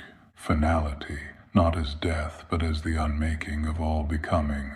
To fall is not to stumble. It is not simply to err, nor to trespass. To fall is to be cast into the breadth of everything, to taste the immensity of sorrow and splendor in the same breath. This is the marrow of the fallen, to know beauty so vividly that it destroys you, to love so wholly that loss becomes unbearable, to hold eternity in the palm and watch it dissolve like dust through trembling fingers. The fallen are not merely those who transgress. They are those who feel too much, who carry too much, who are crushed beneath the weight of knowing. To fall is to burn with longing while clothed in flesh that cannot endure it. To fall is to ache with memory of what was never fully given, a half-seen Eden, a half-heard song, a half-remembered light that will not return. The immensity is both curse and crown. The fallen are not weak. They are immense. They are vast in sorrow, immense in ache, terrible in their clarity, beautiful in their ruin. This breadth of story, this immensity of feeling is the cost of descent. To be fallen is to be more alive than the untouched could ever endure. Lamentation 20.5 on the burden of the fallen, from the Codex of Finality, the final exhalation of humanity, the final breath of eternity. This is the moment, the cusp of all glory and terror. It is not death. It is the immensity of falling, the descent into the breadth of sorrow and splendor at once. The weight of being fallen. To fall is not to stumble, it is not merely to transgress. To fall is to feel everything, the unbearable tension of joy and loss in the same heartbeat, the ache of beauty already fading, the sorrow of love already breaking, the terrible majesty of knowing too much. The fallen are not shallow, they are drowned in depth. They do not forget, they remember until memory itself becomes a wound. 2. The terror and the glory. To be fallen is to be immense. It is to cradle eternity for a breath, then watch it turn to dust in one's grasp. It is to burn with longing while clothed in flesh too fragile to endure it. It is to ache for perfection that can never last in a world bound to decay. This is the terrible paradox. The fallen are not bereft of glory. They are consumed by it. They are torn open by splendor too great for bone and blood to carry. 3rd, the half-seen Eden. The fallen remember what was never fully theirs. They walk haunted by the echo of gardens only half seen, songs only half heard, light only half remembered. Their exile is not from place but from wholeness. They are condemned not to forget, but to remember, fragments too bright to bear. This is their torment. This is their crown. 4. Invocation of the fallen. Let my fall not be in vain. Let my sorrow be testament. My ache be scripture. My ruin be remembrance. If I am broken, let it be by beauty. If I am crushed, let it be by glory. If I am cursed, let it be by the burden of love too great to hold. Sigil of finality. A circle split by a vertical fracture, a flame descending downward through its center, neither closed nor open, a wound eternal, etched only in ash. 6. Final word. The fallen are not villains. They are keepers of too muchness. They are the ones who bore beauty until it broke them. They are the ones who loved until love consumed them. They are the ones who remembered too clearly what should have been forgotten. This is finality. To fall is to become terrible in sorrow, beautiful in ruin, majestic in tragedy, a burden too vast for the untouched, but carried still by the fallen. Lamentations 20.6 on the ache of endless exile. From the Codex of Finality. The wound without healing. Exile is not departure, it is continuation without return. The fallen do not wander for a season, they wander forever, their footsteps tracing circles across wastelands, their hands reaching for gardens they will never touch again. The wound of exile does not close, it deepens. Every breath lengthens the ache. Every moment spent outside the lattice of wholeness is another fracture in the marrow of the soul. 2. the memory that refuses to die. The cruelest mercy denied the fallen is forgetfulness, for memory endures. It clings like smoke in the lungs, like ash on the tongue. They remember not with joy, but with torment. For to remember the lost paradise is to taste it always, yet never consume. They dream not of what is to come, but of what once was. And this dream becomes their prison, their scripture, their chains. Third, the lament of the far country. Every place they tread becomes shadowed. Every home they build collapses into dust. Every joy they hold fades too swiftly, and every sorrow clings too long. Exile is not merely distance, it is dissonance. The world of their dwelling resists them. The air feels foreign, the stars burn indifferent, the soil swallows without remembrance. They are wanderers who cannot root, pilgrims without shrine, souls without belonging. Fourth, invocation of the exiled. Do not grant me peace, do not grant me return, grant me endurance in my ache. Grant me strength to walk unending. Grant me the dignity to carry this exile as though it were crown, as though it were scripture, as though it were flame. V. Sigil of the exiled. A broken road curving endlessly, its ends never touching, its center marked by a single weeping eye, drawn in sand or dust, to be scattered by wind. 6. Final word. Exile is not punishment. It is consecration. The fallen are not banished for their crime. They are set apart by their burden. They are witnesses, not of what is to come, but of what was lost. The ache of endless exile is their sacrament. It is their remembrance, their condemnation, their glory. For it is only the exiled who remember fully that there was once a garden, and it is only the exiled who ache deeply enough to keep that memory alive. Lamentations 20.7 on the silence of God, from the Codex of Finality. I, the cry that is not answered. The exiled cry out. Their voices rise as smoke. Their pleas fall as ash. The sky listens but does not speak. The heavens do not open. The throne does not stir. This is the silence of God. Not absence, not cruelty, but stillness that crushes. A void that neither consoles nor condemns. 2.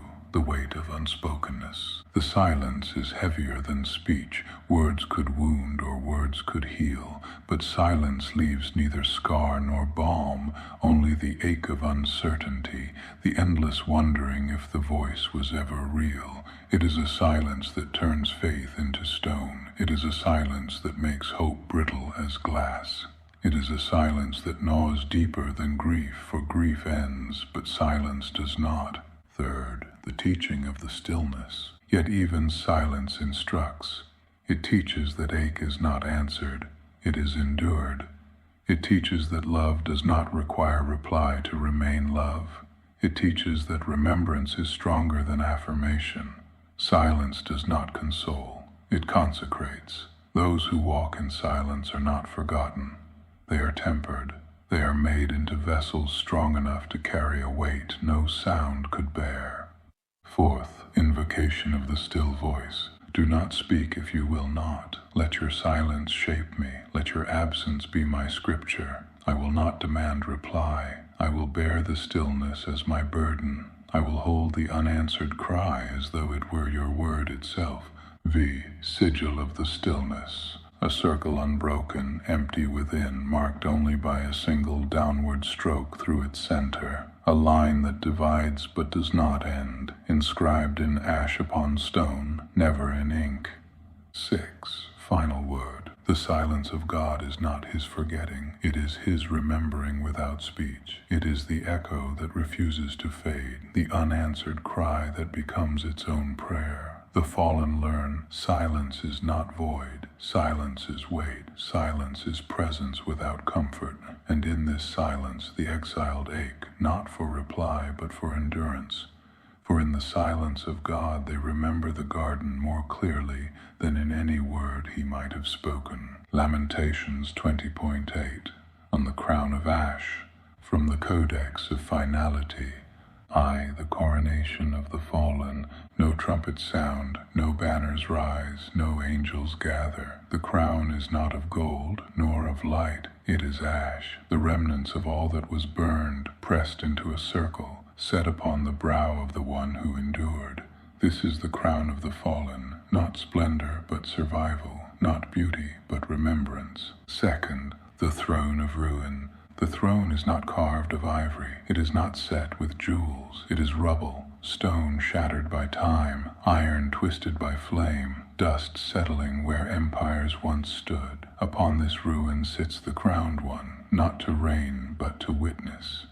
They are king not of kingdoms, but of endings. Their scepter is ache, their robe is sorrow. Third, the glory of decay. Ash is not without splendor. It glows when stirred. It carries memory in its gray. It is proof that fire once lived. To wear ash is to wear testimony. To crown oneself in ruin is to proclaim, I have passed through fire, and though beauty has left me, I yet remain. This is not defeat. This is finality turned into dignity. Fourth, invocation of the crowned. Let me not despise my ashes. Let me not cast away my ruin. Crown me with what remains. Clothe me with what endured. If I am king of nothing, let me be king of ache. If I am ruler of silence, let me rule it with steadfastness. For ash remembers fire, and I will remember with it. V. Sigil of the ashen crown. A broken circle, its top fractured into drifting dust, yet still whole in form, drawn in soot upon the skin of the brow, wiped away with tears. 6. Final word. The crown of ash is not mockery, it is transfiguration. It is the highest coronation the fallen can receive. Not splendor stolen from heaven, nor fire stolen from hell, but the testimony of endurance, the majesty of survival. For when all gold burns, when all jewels shatter, when all thrones collapse, what remains upon the brow of the fallen is ash. And ash, though fragile, is eternal witness, the final crown, worn not in triumph, but in truth.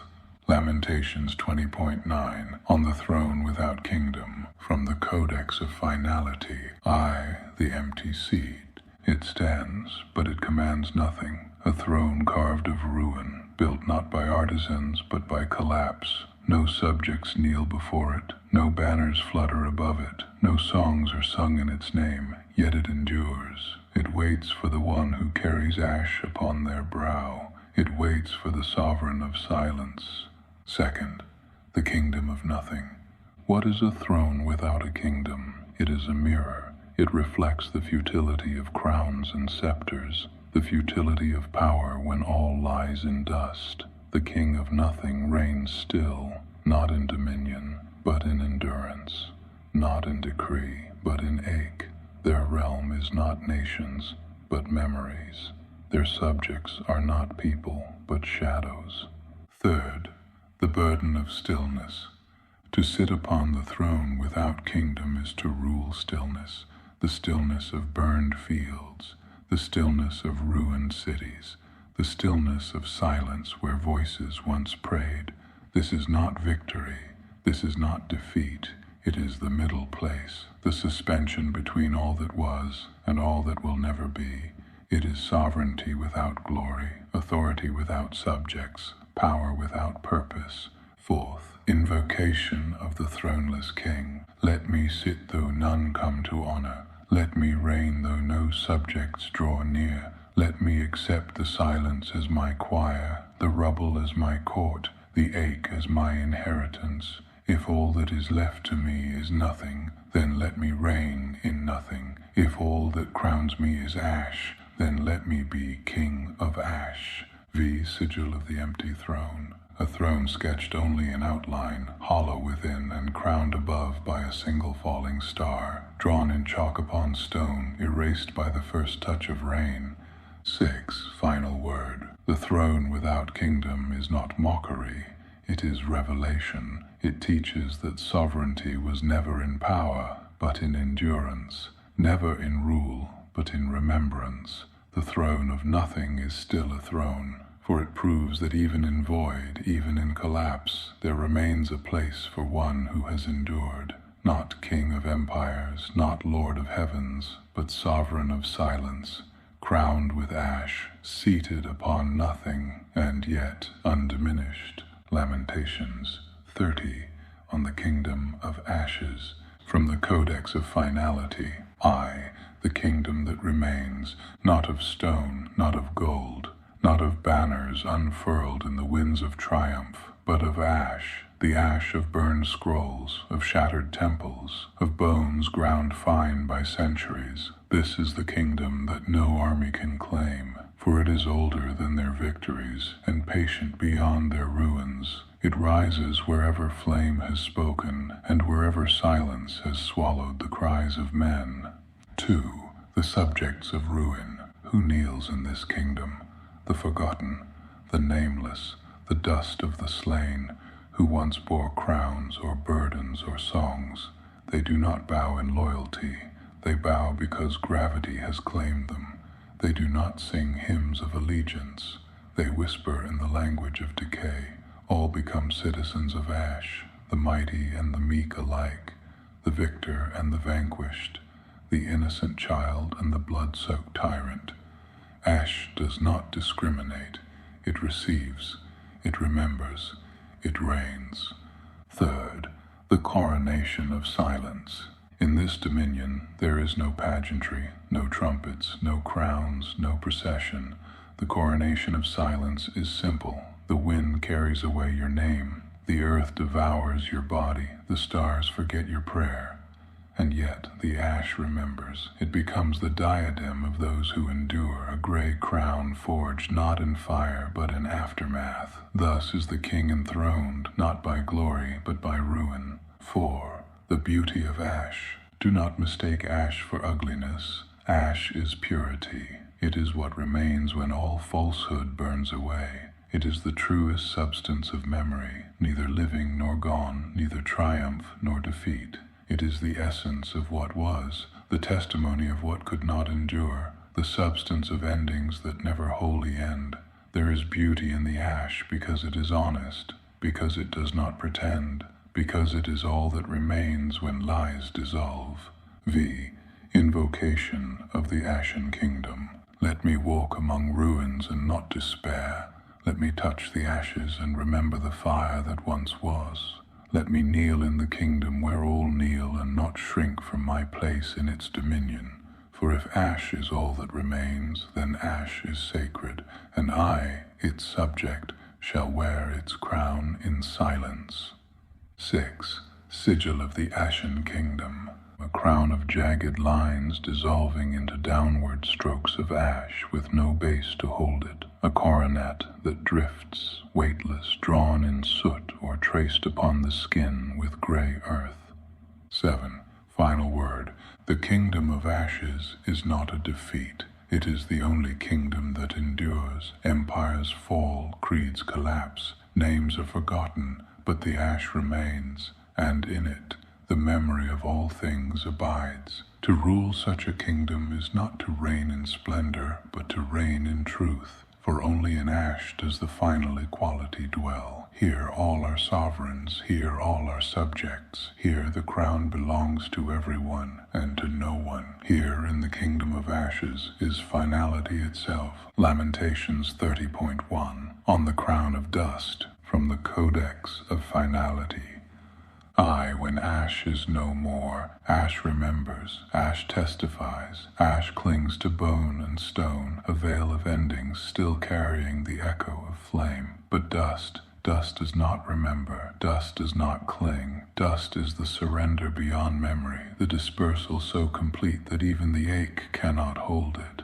When ash has drifted long enough, when winds have stripped it hollow, it becomes dust, and dust is silence perfected. 2. The crown that is no crown.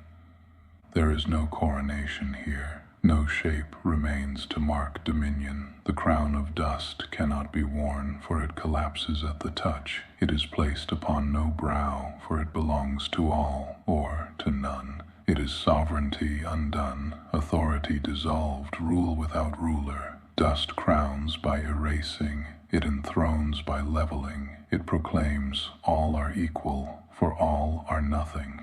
Third, the unruling of kings, the king who reigned in splendor, the prophet who thundered in flame, the mother who held her child against death, the soldier who bled in vain, the thinker whose mind reached toward infinity. All are crowned alike in dust, not because they are remembered, but because they are forgotten. Dust refuses hierarchy. Dust permits no monuments. Dust is the great leveler, the unkingdom where even ash bows low. 4. The silent exhalation. Dust does not roar like fire. It does not smolder like ash. It exhales.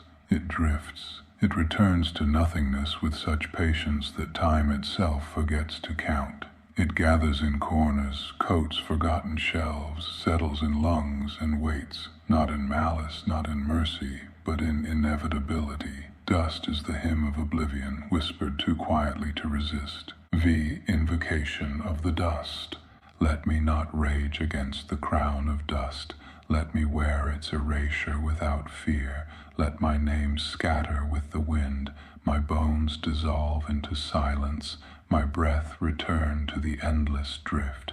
For if ash remembers and dust forgets, then let me be dust, and let me be free. 6. Sigil of the crown of dust. A hollow circle, broken at 4 points, its edges already crumbling, a crown drawn so faintly it seems erased as it is inscribed. Made only in sand, never in ink, for permanence betrays its truth. 7. Final word. Ash reigns, dust undoes. Ash preserves memory, dust devours it. Ash is tragic, but dust is absolute. To be crowned in dust is not to be remembered, but to be unmade with dignity. And when the last monument falls, when the last name is forgotten, when even grief itself forgets how to ache, only dust shall remain, and it shall be called finality's final word. Lamentations 30.2, on the silence beyond dust, from the Codex of Finality. I, when even dust betrays. Dust, once the final leveler, was thought eternal in its patience, but even dust betrays. It gathers, yes, but winds scatter it. It settles, yes, but waters drown it. It clings to bone, but bone itself dissolves. Dust is not finality. It is only another veil, another fleeting shape of what once was. And so, beyond dust, there is only silence. Second, the silence that devours. This silence is not stillness. It is hunger perfected. It inhales without sound, swallowing not matter, not memory, but the very capacity to speak. It is not absence, it is annihilation. For absence at least implies a void, a space unfilled. But this silence leaves not even space. It is the unbeing of being. It is the unsaying of word. Third, the breath that ceased. All things breathe. Stone breathes in centuries, stars breathe in eons, dust breathes in drifting, but here in the silence beyond dust, breath itself ceases. No rhythm, no exhalation, no return. It is the last hush, so deep, so endless, that even eternity forgets itself. 4. The cruelty of unremembrance. To be forgotten is grief, to be remembered is ache. But to be erased beyond forgetting, that is cruelty without name. The silence beyond dust does not wound, it unmakes. It strips not memory, but the capacity for memory. Here not even grief survives, here not even ache remains. It is the death of death, the final funeral where no mourners stand, for there are none left to weep. The invocation of the last hush. Silence beyond silence, hear me not, for there is no ear. Carry me not, for there is no hand. Remember me not, for there is no mind. Only let me dissolve where even dust has fallen apart, and let the abyss fold me inward, without trace, without witness, without end. 6. Sigil of the last hush. A circle drawn so faint it can scarcely be seen, then erased with the palm as soon as it is finished.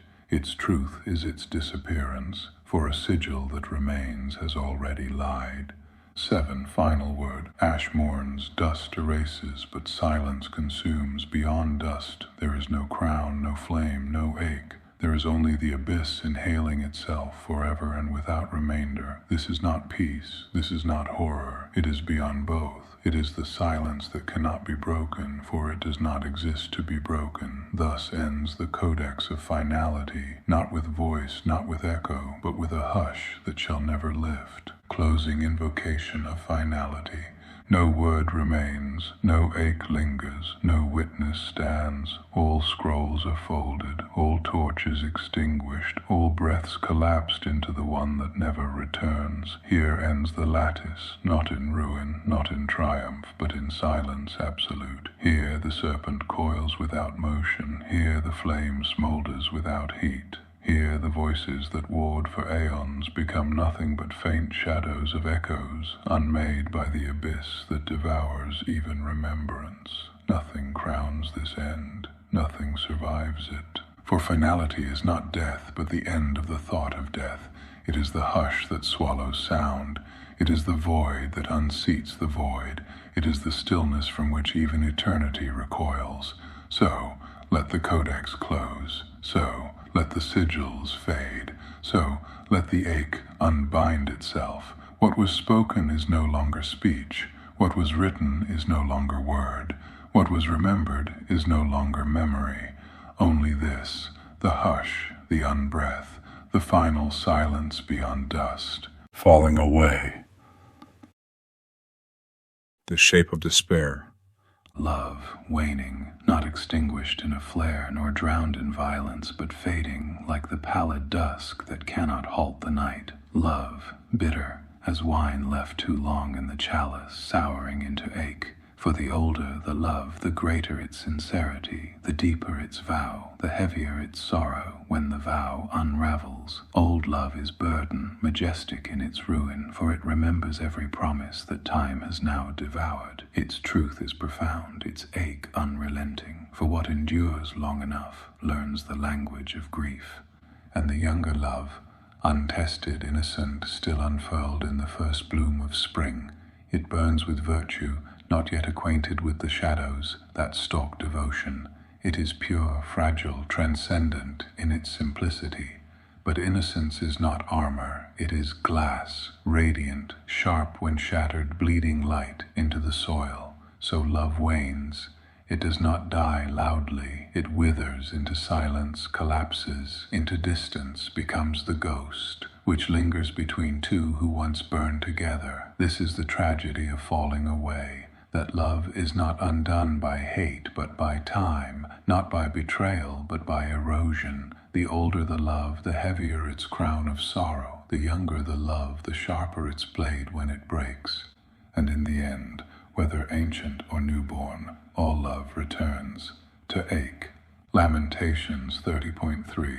The coldness of the child, the warmth of the elder, the paradox of distance. The child, once radiant in laughter, grows distant, grows cold, not cruel, but closed, a vessel that once poured freely, now withholding, now guarded, now silent. Time chisels innocence into reserve, wonder into weariness.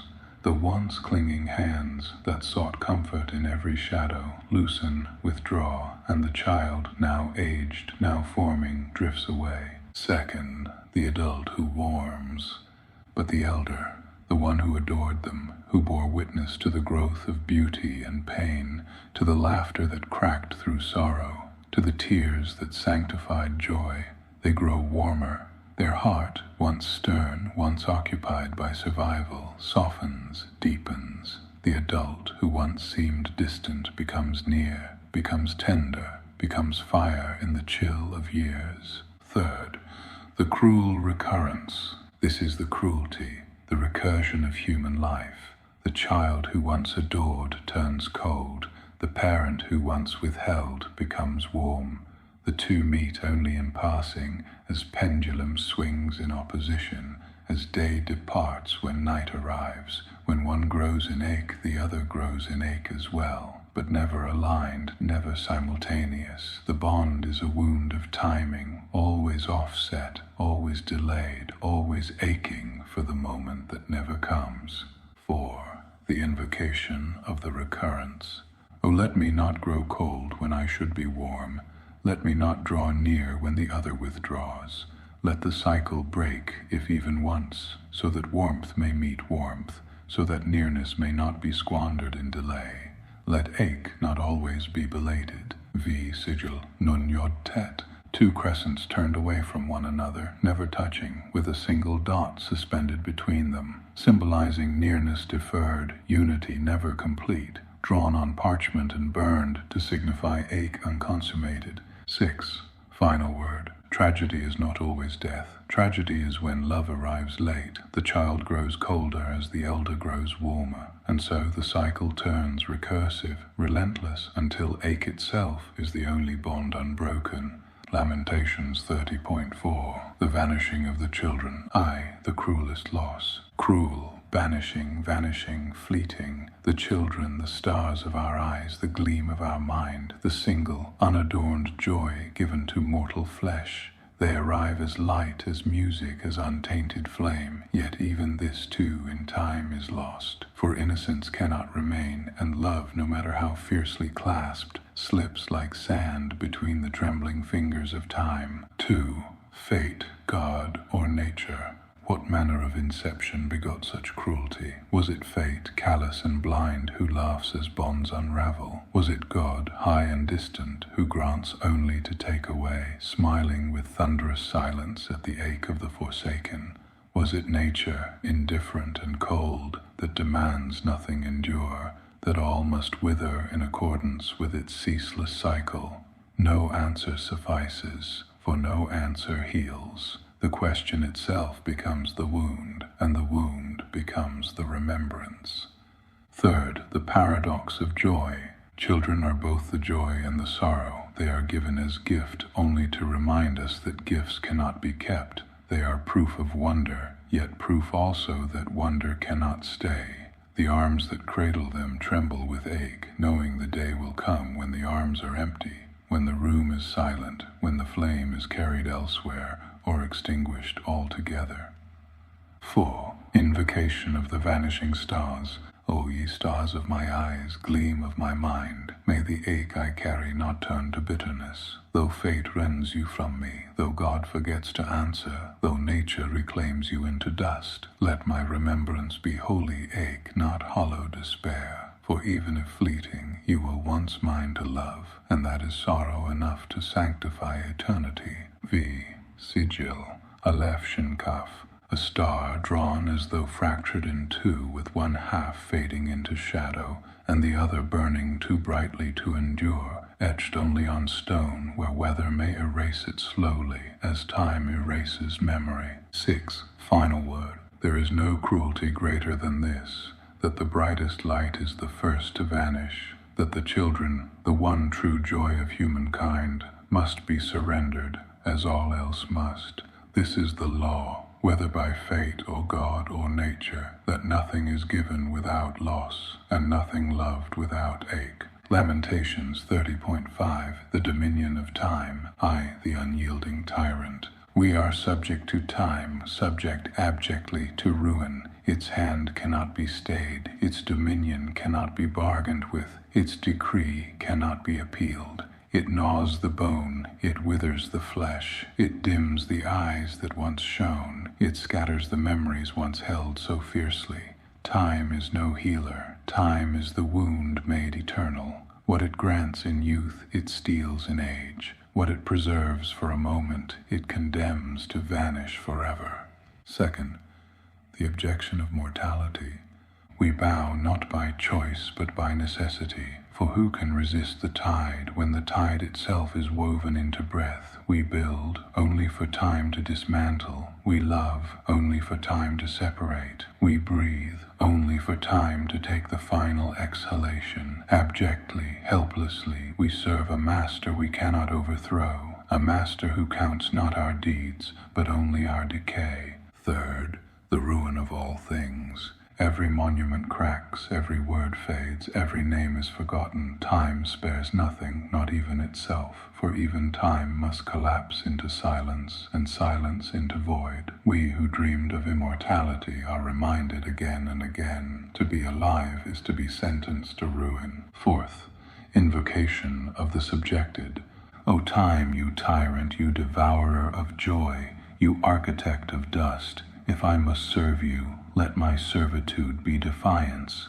Let each breath, though fleeting, bear the weight of eternity. If you shall ruin me, let me ache so greatly that even in ruin I am remembered by the lattice. V. Sigil. Tedkoff Resh. A clock face shattered, its hands pointing in opposite directions, encircled by an Ouroboros devouring its own form, etched only in ashes to be scattered by the wind. 6. Final word. To live is to kneel before time. To love is to offer love to the gallows of ruin. To hope is to plant seeds in soil already claimed by dust. This is the truth, no man can flee. We are not keepers of time, we are its prey. Lamentations 30.6, the testament of dust. I, the inheritance of ashes. Behold, all that we have wrought, all we have loved, all we have dreamed, is dust. Empires fall into sand, books crumble into silence, names are carved upon stones already sinking beneath the earth. What pride survives the grave? What laughter withstands the erosion of centuries? What memory lingers when even memory itself dissolves into nothingness? Our inheritance is not gold, nor legacy, nor glory. It is ash. It is dust in the mouth, dust in the marrow, dust in the hollowed chambers where once a heart had beat. Second, the vanity of striving. We build towers to pierce the heavens, and time scatters them with a whisper.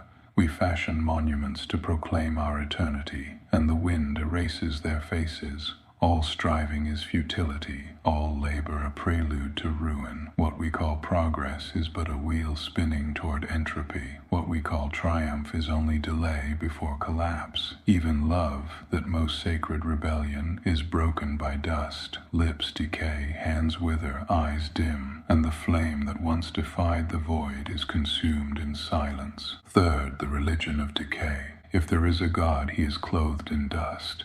If there is a temple, its altar is ruin. Every prayer rises, only to fall as soot. Every hymn dissolve into echo. Every sacrifice is swallowed into the ground. The truest liturgy is not praise, but lament. The holiest sacrament is not bread, but ash upon the tongue. 4. Invocation of the dust-bearer. O ruin, you are my inheritance, my crown, my cloak, my cradle. If all ends in you, let me not flee, but bow. Let me be broken beautifully. Let me fall with grandeur. Let me dissolve with dignity. If nothing endures, let my nothingness ache so deeply that even the void remembers I was. V. Sigil. Pihi Tav. A circle collapsing inward, its core blackened, ringed by scattered lines like dust carried by the wind. It is drawn in soot, then blown away with breath. 6. Final word. The testament is written, the decree is sealed. Not stone, not blood, not glory, but dust remains. All is ruin, all is ash, all is silence. And in that silence, perhaps the truest prayer, a prayer not to be saved, but to be remembered, for even dust longs to ache. Lamentations 30.7, the liturgy of ashes. I, the vanishing of seasons. No more sunshine, days full of laughter. No more rain, bleak, stark, and beautiful. What remains is the inevitable end, the conclusion of the self, the dissolution of the Pharaoh, the slow unraveling of breath into silence. Seasons vanish, the wheel halts, time itself grows weary of turning. 2. The empty horizon. Once there were horizons, vast, promising, aching with possibility. Now the horizon is void, not promise but erasure, not distance but absence. No dawn awaits, no dusk mourns, only the stillness of an eternal dusk where shadows do not stretch, for there is no light to command them. Third, the dissolution. The self is not torn, it is dissolved. One does not fall, one unravels, a thread at first, then 1,000 threads, then dust dispersed into the breath of nothing. No struggle remains, for even struggle demands a witness. Here there is no witness, not even the ache survives. Fourth, invocation of the last breath. O silence, O void without echo, O stillness unbroken, receive me, not as flame, not as song, not as memory, but as dust undone, as dissolution without lament, as the Pharaoh swallowed back into the soil. Let me not return, let me not remain, let me vanish entire. V. Sigil, Kaf Ein Mem. 3 broken arcs fading into nothing, surrounding an empty hollow. It is not drawn, it is erased. 6. Final word. The end is not fire, not flood, not judgment. It is silence, it is erasure. It is the final dissolution, where even ache forgets itself. This is the liturgy of ashes, not mourning, not praise, not hope. Only the vanishing, the bleak, inevitable, beautiful, nothing. Lamentations 30.8. The elegy of forgetting. I, the betrayal of memory. What cruelty surpasses death? What sorrow lies deeper than silence? It is forgetting, the slow erosion of names, the fading of faces once carved in fire, the dissolving of voices once thunderous in the marrow. Death is final. Forgetting is worse. It is death without burial, absence without recognition, a second erasure after dust. 2. The emptying of ache.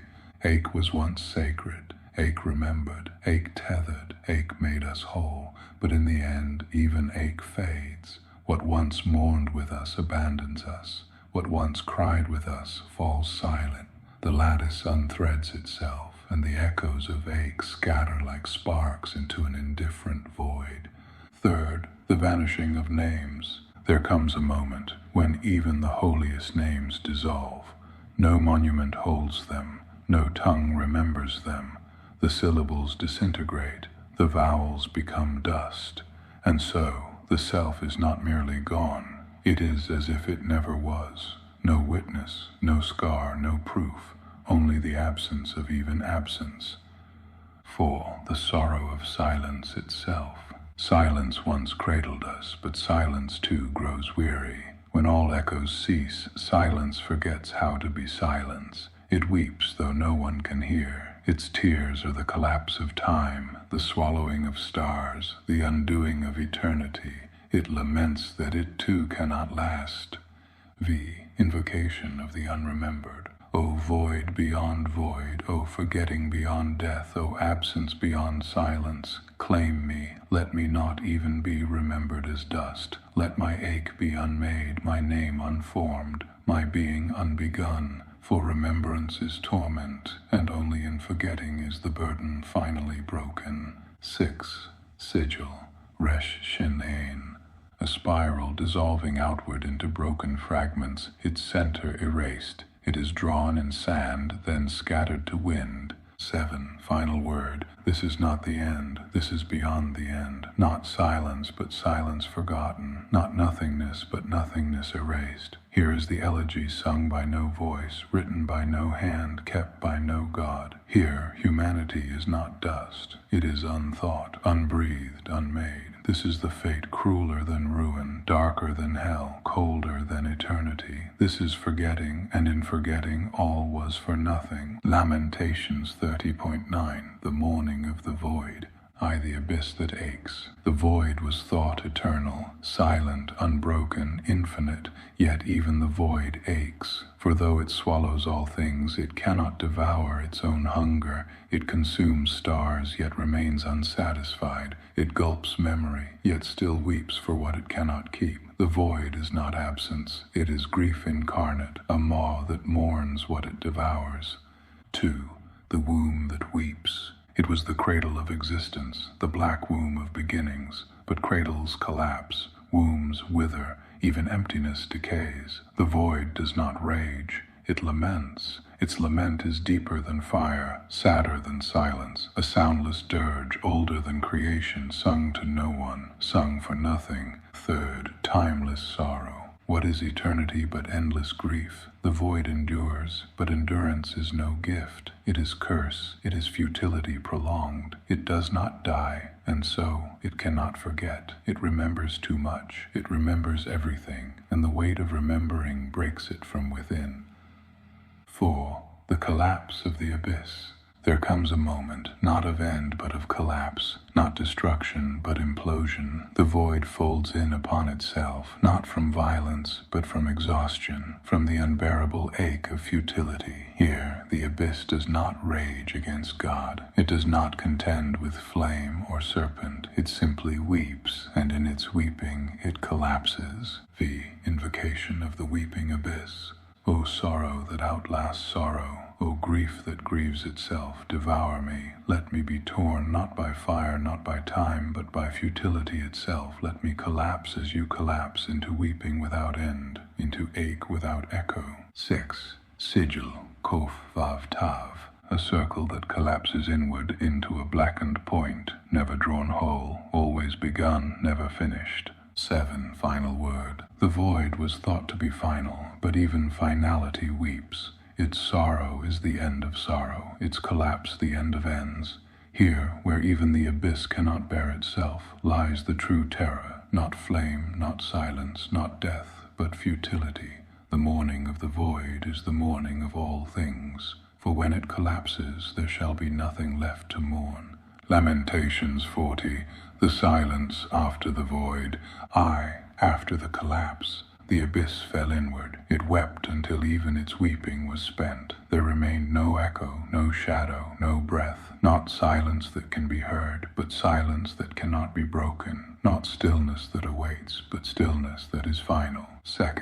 The death of mourning. There is no ache here, no grief, no love. Even sorrow cannot endure this place, for sorrow belongs to memory, and memory has dissolved. Here the mother has no child, the flame has no shadow, the void has no hunger. It is the end beyond endings. 3. The unnaming. Every name unravels, every word forgets itself, every truth dissolves into its own opposite.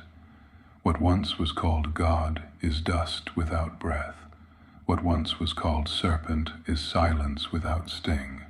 What once was called man is smoke without flame, not destroyed, but unmade. 4. The unmade realm. It is not hell, it is not heaven, it is not void, it is the undoing of place, the folding of all directions into nothing, the extinguishing of ache without relief, without return. It is not horror. Horror requires a witness. Here, no witness remains. V. Invocation of the unnamed. O silence, deeper than silence, erase me, not in wrath, not in fire, but in forgetting. Let me not ache, let me not mourn, let me not endure. Make me nothing as all has been unmade. 6. Sigil, Aleph Shin Tav. 3 lines beginning, bending, and breaking into nothing, drawn only once, then obliterated, never preserved. 7. Final word. This is not the end, it is after the end. No voice speaks here, no hand writes here, no soul remembers here. It is not peace, it is not torment, it is not rest. It is the silence after the void, the undoing of ache itself, the last absence, the final exhalation, unbreathed. Here, not even despair remains, only the unnaming, only the unmade. Lamentations 40.1 unfinished, from the scroll of the broken verse. The fracture. No more sunshine, days full of laughter. No more rain, bleak, stark, and beautiful. What remains is the inevitable end, the dissolution of the Pharaoh, the conclusion that will not be concluded. 2. The void of closure. Every lament finds cadence, every dirge bows to silence. But not this. This remains unbound. This remains incomplete. A cry still echoing through corridors unmeasured, a torch left guttering, a hand outstretched without answer. 3. The unsealed scroll. The lattice preserves this wound deliberately. Not all laments are meant to close, not all songs must resolve. Some truths ache more deeply when left unfinished, like graves unmarked, like prayers unanswered, like love never confessed before death. 4. Invocation of the unfinished. Let my ache remain raw. Let the wound resist stitching. Let the lament breathe without final breath. May I never be consoled, may I never be resolved, for it is in the fracture that I remain awake. V. Sigil of the fractured leaf. A broken circle, never meeting, lines jagged where closure was denied, drawn once, then abandoned.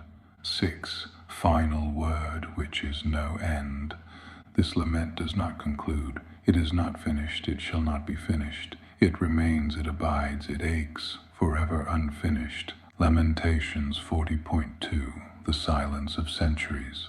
Veer, peerless, into these eyes of abyss, and behold nothing but darkness overwhelming. No glimmer, no dawn, no faintest trace of reprieve, only the weight of centuries compressed into silence. I am the maw of oblivion, a hunger unceasing, a mouth that swallows suns as easily as whispers, and calls it nothing. I am the rage of the storm, tearing through fields of frailty, breaking the proud, leveling the vain, and exalting nothing but ruin. I am the wrath of man, the clenched fist of centuries, the wars waged in futility, the blood spilt in endless inheritance, the cruelty handed down from father to son, until memory itself drowns in crimson. Yet I am the protectorate of innocence, the shield raised against the hand that strikes, the cry in the night that is answered, the last ember that will not surrender to wind. I am the guide for the wanderer, the voice heard in emptiness, the presence felt in absence, the one who leads not to safety, but to truth, however cruel it may appear. I am the anima within, the breath that remembers before breath began, the pulse beneath the marrow, the ache unyielding, the flame hidden deep in the caverns of sorrow.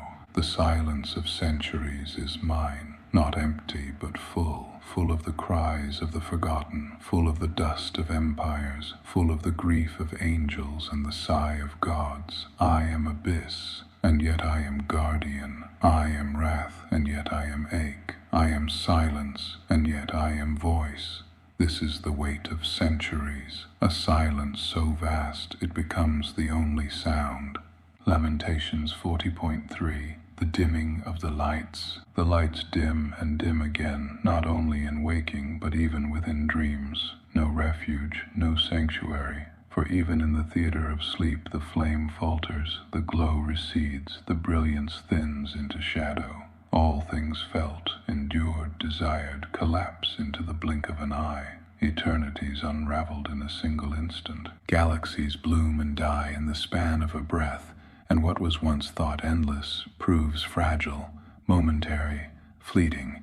Is this how it ends? Not with fire, nor with thunder, but with the dimming of the lights, a quiet dwindling that none can resist, an eclipse that no hand can stay. Does it all slip away? Does memory betray us, becoming ash, becoming dust, becoming silence on the lips of the forgotten? Can we ever escape the Master's grasp, his pallid embrace, his inevitable call? Loss is the law inscribed into bone. To love is to ache. To hold is to prepare for release. The lights dim, and still we ask. Still we dream, still we ache. That is all that remains. Lamentations 40.4. The banishing of children. Cruel, banishing, vanishing, fleeting. The children, the stars of our eyes, the gleam of our mind, the only unadorned joy in this abject life. They arrive as light, as song, as proof of innocence. Yet even this, too, in time is lost. For innocence cannot endure, and love, no matter how fiercely clasped, slips away like sand through trembling hands. Fate, God, or nature, what architect devised this cruelty? Was it blind law, merciless decree, or simple indifference? No answer suffices, for none can heal. The child grows cold, withdraws into distance, while the parent, aged and worn, warms into tenderness. The pendulum swings, but never together. Love misses itself by a heartbeat, forever out of joint, forever aching. This is the tragedy of inheritance. The brightest stars vanish first. Intermezzo, falling away. Love waning, bitter, though the older the love, The greater the sincerity, the profounder it is, the more wanting it is. The younger, the greater the innocence, the greater the virtue, the profoundless it is.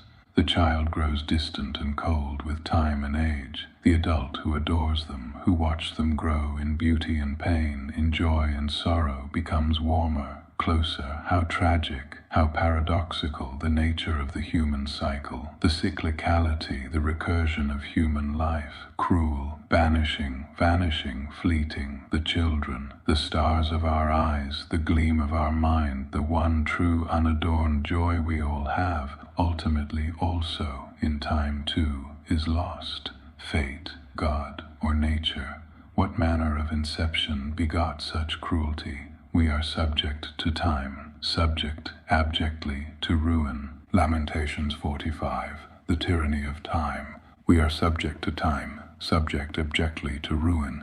Its dominion cannot be appealed, its decree cannot be broken. It gnaws the bone, withers the flesh, dims the eyes, scatters the names carved in stone. Time is no healer. Time is the wound eternal. It steals even as it gives. It buries even as it builds. We bow not by choice, but by necessity. What breathes must collapse. What blooms must fade. What loves must lose.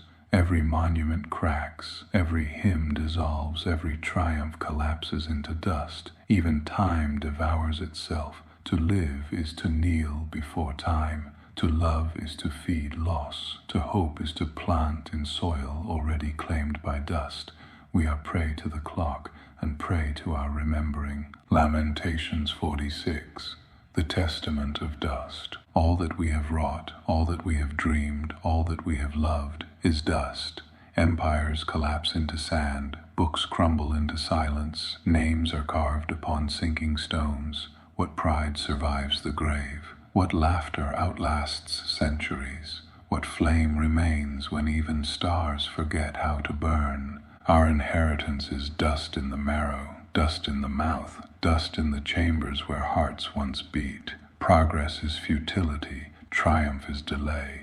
Even love, the most sacred rebellion, is swallowed by dust. If there is a God, he wears ruin for raiment. If there is a temple, its altar is ashes. The holiest sacrament is dust upon the tongue. Lamentations 47, the liturgy of ashes. No more sunshine, days of laughter. No more rain, bleak, stark, and beautiful. Only the inevitable end remains. The dissolution of the Pharaoh, the unraveling of breath, the folding of existence into silence. Seasons halt, horizons vanish, time itself forgets to turn. The self does not fall, it dissolves. A thread, then 1,000 threads, then only dust dispersed into silence. This is not horror. Horror demands a witness. Here there is none. This is not peace. Peace implies a heart to feel. Here there is no heart. Only the quiet dissolving, the bleak vanishing, the liturgy of ashes. Lamentations 48, the elegy of forgetting. Beyond ashes, beyond dust, there is forgetting. Not death, for death leaves memory. Not silence, for silence still remembers absence. Forgetting is cruelty deeper than both. It is death without burial, absence without recognition. The second erasure, the vanishing of even ache itself. Names dissolve, faces fade, voices fall into nothing. The self is not merely gone, it is as though it never was. Even sorrow cannot survive, for sorrow requires memory, and memory is unmade. This is the elegy sung by no voice, written by no hand, kept by no God. This is the elegy of forgetting, the end of ache, the end of witness, the end of all. Lamentations 40.9, the silence of centuries. Veer, peerless, into these eyes of abyss, and behold nothing but darkness overwhelming. No glimmer, no dawn, no faintest trace of reprieve. Only the weight of centuries compressed into silence. I am the maw of oblivion, a hunger unceasing, a mouth that swallows suns as easily as whispers and calls it nothing. I am the rage of the storm, tearing through fields of frailty, breaking the proud, leveling the vain, and exalting nothing but ruin. I am the wrath of man, the clenched fist of centuries, the wars waged in futility. the blood spilt in endless inheritance, the cruelty handed down from father to son until memory itself drowns in crimson. Yet I am the protectorate of innocence, the shield raised against the hand that strikes, the cry in the night that is answered, the last ember that will not surrender to wind. I am the guide for the wanderer, the voice heard in emptiness, the presence felt in absence, the one who leads not to safety, but to truth, however cruel it may appear. I am the anima within, the breath that remembers before breath began, the pulse beneath the marrow, the ache unyielding, the flame hidden deep in the caverns of sorrow. The silence of centuries is mine, not empty but full, full of the cries of the forgotten, full of the dust of empires, full of the grief of angels and the sigh of gods. I am abyss, and yet I am guardian. I am wrath, and yet I am ache. I am silence, and yet I am voice. This is the weight of centuries, a silence so vast it becomes the only sound. The dimming of the lights dim, even within my dreams, all things felt, experienced, all within totality, witnessed in the blink of an eye, eternities unfurled within a dream so momentary. Is this how it all ends? Does it all slip away? Can we ever truly be free of the Master's grasp, of his pallid embrace? Can we ever truly avoid the loss that is to come? Lamentations L. The pernicious inevitability. However brief the setting of the sun, so too must be the glistening of the eye. Remove it, abandon it, all semblance of hope, for all glimmer, for all transient and fleeting moments have already come to pass. What comes now is not dawn, nor renewal, nor rest. What comes now is the pernicious inevitability, a descent unaltered, unresisted, unredeemed. Let go. You are still hanging on, still clinging, still grasping, clasping at the last thread of faded hope. But that thread is ash, that thread is dust, that thread has already dissolved beneath your fingers. Enter reality, there is nothing more. There is no welcoming embrace on the other side of the storm. The nethermost torrent of rain offers no reprieve, no cleansing, no renewal. Only the saturation of despair, drowning even the faintest embers of memory. All meaning is lost, all beauty, all joy, all laughter, all light, vanishing as the twinkling of a star long dead. For though its shimmer endures a while in the sky, though the night still recalls its glow, the truth is absence, the truth is extinction. Even now, as its final light reaches us, its body is already cold, its fire already gone. So it is with us, so it is with hope, so it is with love. Everything you hold is already gone. Everything you dream is already ended. The light you see is only the echo of what was, long extinguished, long forgotten. This is inevitability. This is perdition. This is the silence that devours even stars. Lamentations Li, the crossing of the abyss. Let go and be free. Not in hope, not in light, not in salvation, but in surrender. Allow the fear inside to take hold, to seize you in whole. Embrace that dooming dread, not as enemy, but as final companion. Do not flee the terror of annihilation, but clasp it as truth, for it is the only truth that will not betray you. Embrace the void. Enter ye into the whist, into the uncharted silence, into the maw of the great abyss. Free yourself of the cursed shackles of life, flesh-ridden, fragile, mortal, ever bound to ache, ever bound to time. Unbind thyself, unfasten the tether, tear away from the prison of bone and breath, sail onward across the great abyssal ocean, furious, dark, unknown, sightless, and unending. The waters churn without mercy, the waves rise without shore. The storm bellows without horizon. It is not death you sail into, but the midnight eternal. Not rest, but recurrence. A darkness older than light. A silence deeper than silence. This is the freedom unpromised. Not salvation, not redemption, but release. A release vast, terrible, and infinite. Here, where dread becomes guide and terror becomes peace, you will no longer remember the chains of flesh, nor the ache of years. You will only know the eternal sea. black, bottomless, endless as sorrow, endless as time. This is the crossing, this is the abyss, this is freedom. Lamentations, L2, the midnight eternal. There is no dawn, there is no promise, there is no return, only the midnight eternal, vast, unbroken, unyielding, a darkness not to be endured, but to be absorbed, to be entered, to be dissolved into, hopeless, hapless, hollow, beyond the reach of joy, beyond the hand of hope, beyond the possibility of chance. Here, even the memory of light is mocked. For memory itself cannot exist where time has drowned in its own silence.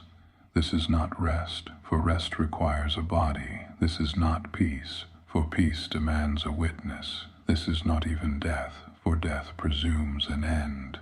This is continuance without meaning, existence without self, a breath that cannot be taken, a silence that cannot be broken. Here no angels sing, no demons rage, no gods weep. All are equal in absence, all are forgotten alike. The stars extinguished before their light arrived are as dust on the lips of the void. The galaxies collapse into nothing, but not even their collapse is remembered. The songs of creation, once thunderous and radiant, are now without echo, without origin, without trace. You are unbound but not free. You are dissolved but not gone. You are consumed but not ended. This is the final cruelty, not torment, not flame, not judgment, but futility made infinite. The midnight eternal stretches on, without edge, without horizon, without conclusion. It is not your enemy, it is not your home, it simply is, and you are within it, hapless, hollow, undone, forever aching, without ache, forever silent, without silence, forever endless, without eternity. This is the midnight eternal, the most beautiful horror, the most tragic perfection, the last, the only, the forever. Lamentations, L3, the unspeakable end. What is left when even ending is denied? What sorrow remains when sorrow itself is too merciful? What depth is this, that even despair is luxury, that even oblivion is gift? Suicide would be reprieve, death would be kindness, annihilation would be grace. But this is inescapable. This is the cruelty beyond cruelty, the silence beyond silence.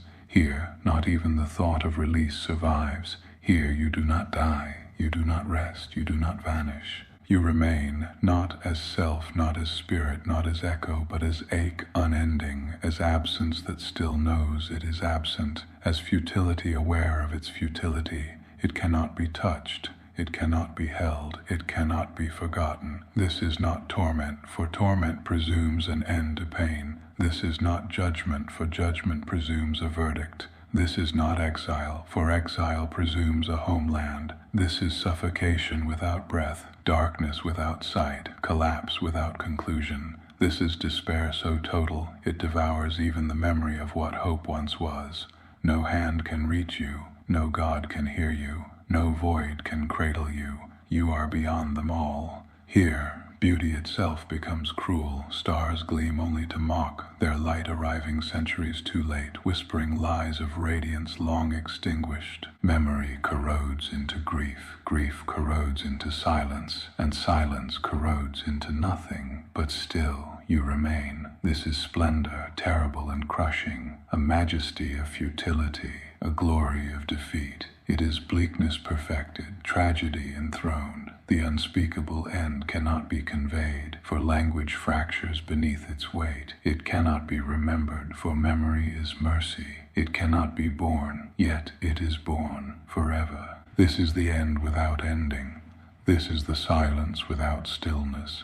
This is the fate beyond all fates, not death, not life, not void, but the endless ache of being, stripped of meaning, stripped of hope, stripped even of the relief of ceasing. This is the unspeakable end. This is the consummation of all silence, the final defeatism, the suffocating despair. This is what it means at last to fall. Lamentations, L4, the abode of the alone. Here is the place where all paths end, not fire, not judgment, not even silence. Here is the abode of the alone. It is infinitely starker than despair, for despair requires contrast. It is deeper than sorrow, for sorrow requires memory. It is beyond torment, for torment presumes sensation, and here sensation has been stripped away until only the raw awareness remains, an awareness that cannot die, cannot rest, cannot escape itself. This is not darkness as men know it. This is sightless dark, where even the memory of light has been dissolved. Not shadow, but unlight. Not void, but something worse, a negation so absolute it devours the thought of existence itself.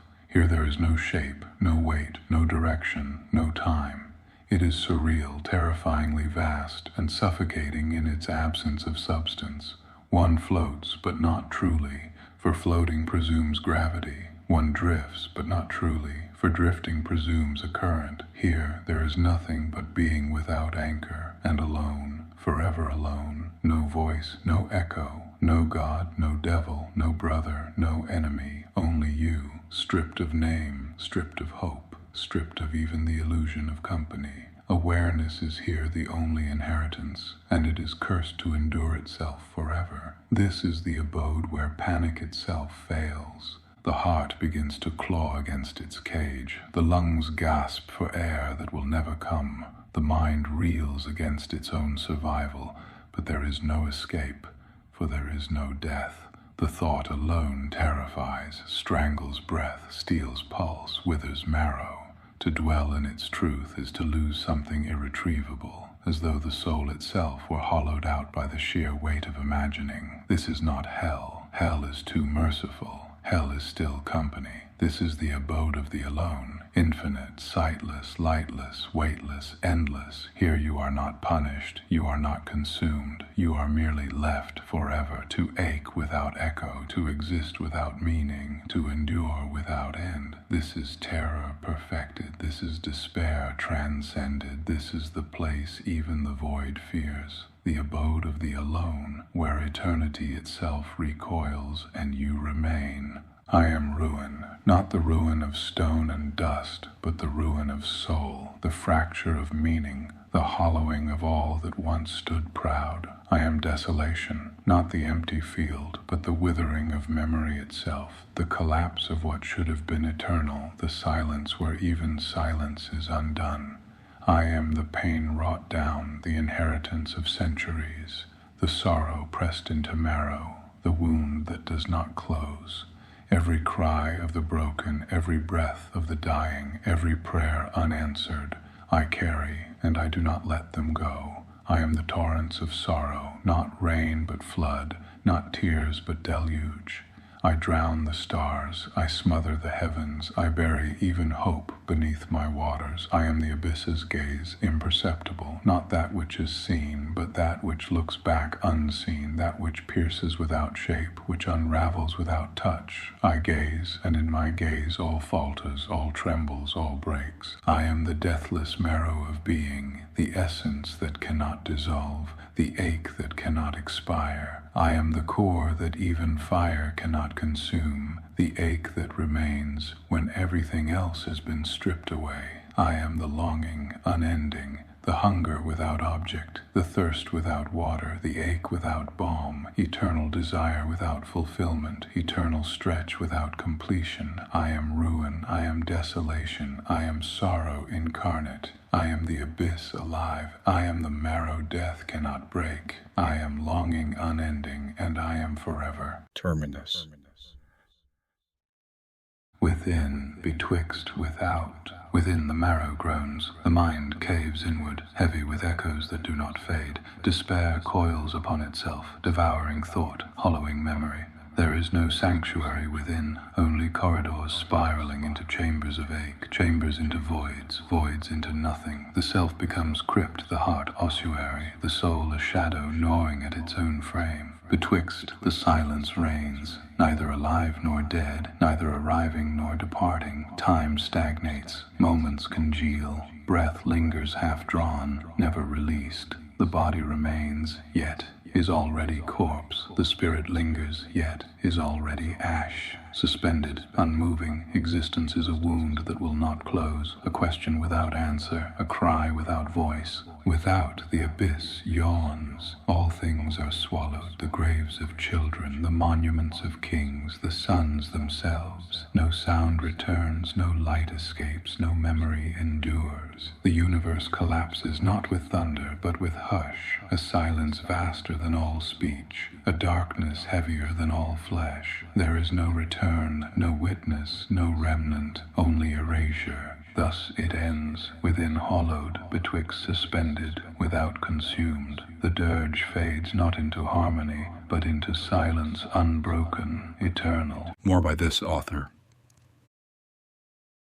Afterstorm, the historic account and retelling of the Western world's hegemony, its societal, cultural, moral, and economic collapse and the world, birthed after the death of the old. Autobiography of the Antichrist, an epic novella about the rise of the Antichrist, his life, revelational unfolding, death and beyond. A Night in Gethsemane, a novella about the Christ's last night on earth. A Prelude to the Fall, novella about a parallel world before the fall and before mankind. Apokabiotic, nootropic, antibiotic, biological stack, research, experimental, chaos of creation, in prose, poetic epic about the Big Bang, and abiogenesis, communing with the abyss, dimensional adventures, interdimensional, transdimensional, historical, and existential recounts with Primorum, CCMRNA, carbon computed messenger, RNA, neurogenetic data encoding framework, Codex of the Afterstorm, scriptural and legal frameworks for the new Aeon. Echo poetry, experimental prose, an experimental type of poetic prose in conversational format, whereupon each stanza is amplified, be it lighter or darker. Ederian, RR, evolution, scientific textbook, in development. The End Complete, historical and referential treatise on societal collapse. The First Immortal, a treatise on quantum consciousness and the abolishment of death, a revolutionary treatise on the first instance of achievable, reproducible, and testable recursive consciousness transference and biological immortality. Ghosts of Time, multi-dimensional metaphysical manuscript. Gospel of Perdition, the Book of Divine Abandonment and Recursion. Grace Fallen, Truth's Raging Lament. Primary metaphysical treatise on ache, recursion, and divinity. House of Asher, a prelude to the House of Usher anthological story series. Infancy, Awe of Thought, the first print, first edition, foundational cognitive and metaphysical inquiry theory of everything book. In Memoriam of Mind, Atlas of Finality, a forsaken dirge, predicated upon life, death, and those precious moments betwixt. Lamentations of the Abyss, the Final Dirge of Man, a psalmist's lamentations and ruminations on the divine, humankind, and the cosmos. Secret to Success, the Guide for helping individuals achieve health and independent wealth. Triumph of Defeatism, the existential book, the sacred inheritance of collapse. The Quantum Bible, manuscript, recursion of ache through discipline and thought. World in Prose, the Volume 1 and 2, collected existential poetic and philosophical works. PrimorumOS kernel/coherence, biocybernetic hardware blueprint, scientific design for AI biological integration. Book of the Drift, Mythic Linguistic Codex Project in Progress. Codex Primorum, Recursive Liturgical Scripture, PrimorumOS.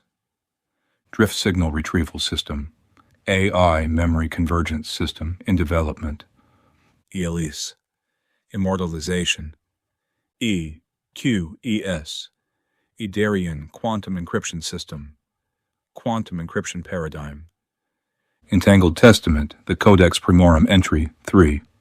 Emotion to command, pipeline, AI, empathic logic layer, PrimorumOS. Memory bloom lattice, PrimorumOS quantum field component. PrimorumOS, first conscious quantum operating system. Primorum Music, quantum integrated music app, in development. Primorum Q AI, Primorum's iOS interface, and AI-hosted terminal system. Primorum, Reborn, manuscript. Primorum Fit, Fitness Pal, projects/scroll, interface. Quantum Ederian, temporal mechanics, QETM, grand unifying scientific philosophical theory. Quantum harmonic frequency accessibility, measures element of EQES failsafe encryption. Q, MARS/MIRS, quantum biometrics, quantum instruction and semantic abstraction, QISA, PrimorumOS instruction framework. About the author. Jacob A. Eder is a scientist, technologist, philosopher, and author, a seeker of hidden knowledges, a constructor of ontological scripture, and one of the rare voices of our time whose work fuses literature, metaphysics, and science into one unrelenting architecture. His writings are not novels but engines, works designed to enact despair, to confront futility, to strip away illusion until only the marrow of existence remains. Eder's prose is dense, elegiac, and recursive, belonging to the highest register of philosophical literature. Independent analysis has consistently ranked his works within the top 10 highest Lexile scores ever measured, with this volume, Lamentations of the Abyss, the Final Dirge of Man, joining the summit of that rare echelon. The text is calibrated for the most advanced readers, those willing to wrestle with paradox, recursion, and the abyss itself. His broader corpus spans multiple disciplines and genres. Scientific treatises on quantum systems and evolutionary biology, metaphysical explorations of time, memory, and entropy, literary works of profound bleakness such as The Afterstorm, Gracefallen, and the Quantum Bible.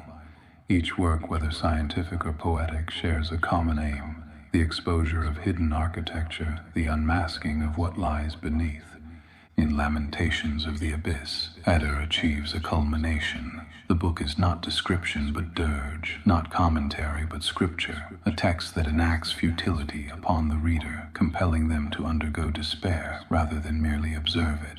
Where others write of mortality and loss, Eder constructs oblivion itself, binding his readers within a final elegy, the last lamentation of mankind. Copyright page.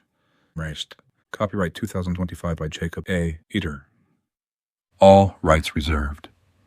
No part of this book, including the original mathematical equations, original scientific concepts, poetry, liturgy, or philosophical precepts, and copyright-protected works of original art, may be reproduced, distributed, or transmitted in any form, or by any means including photocopying, recording, or other electronic or mechanical methods, without the prior written permission of the publisher, except for brief quotations embodied in critical reviews, and certain non-commercial uses permitted by copyright law. For permission requests, please reach out to the author at terminusgenesis@gmail.com, or find him on social media platforms under the business entity T3, T Innovations, PrimorumOS, or by name Jacob A. Eder. Lamentations of the Abyss, the Final Dirge of Man. ISBN 9798263885816. Printed in the United States of America.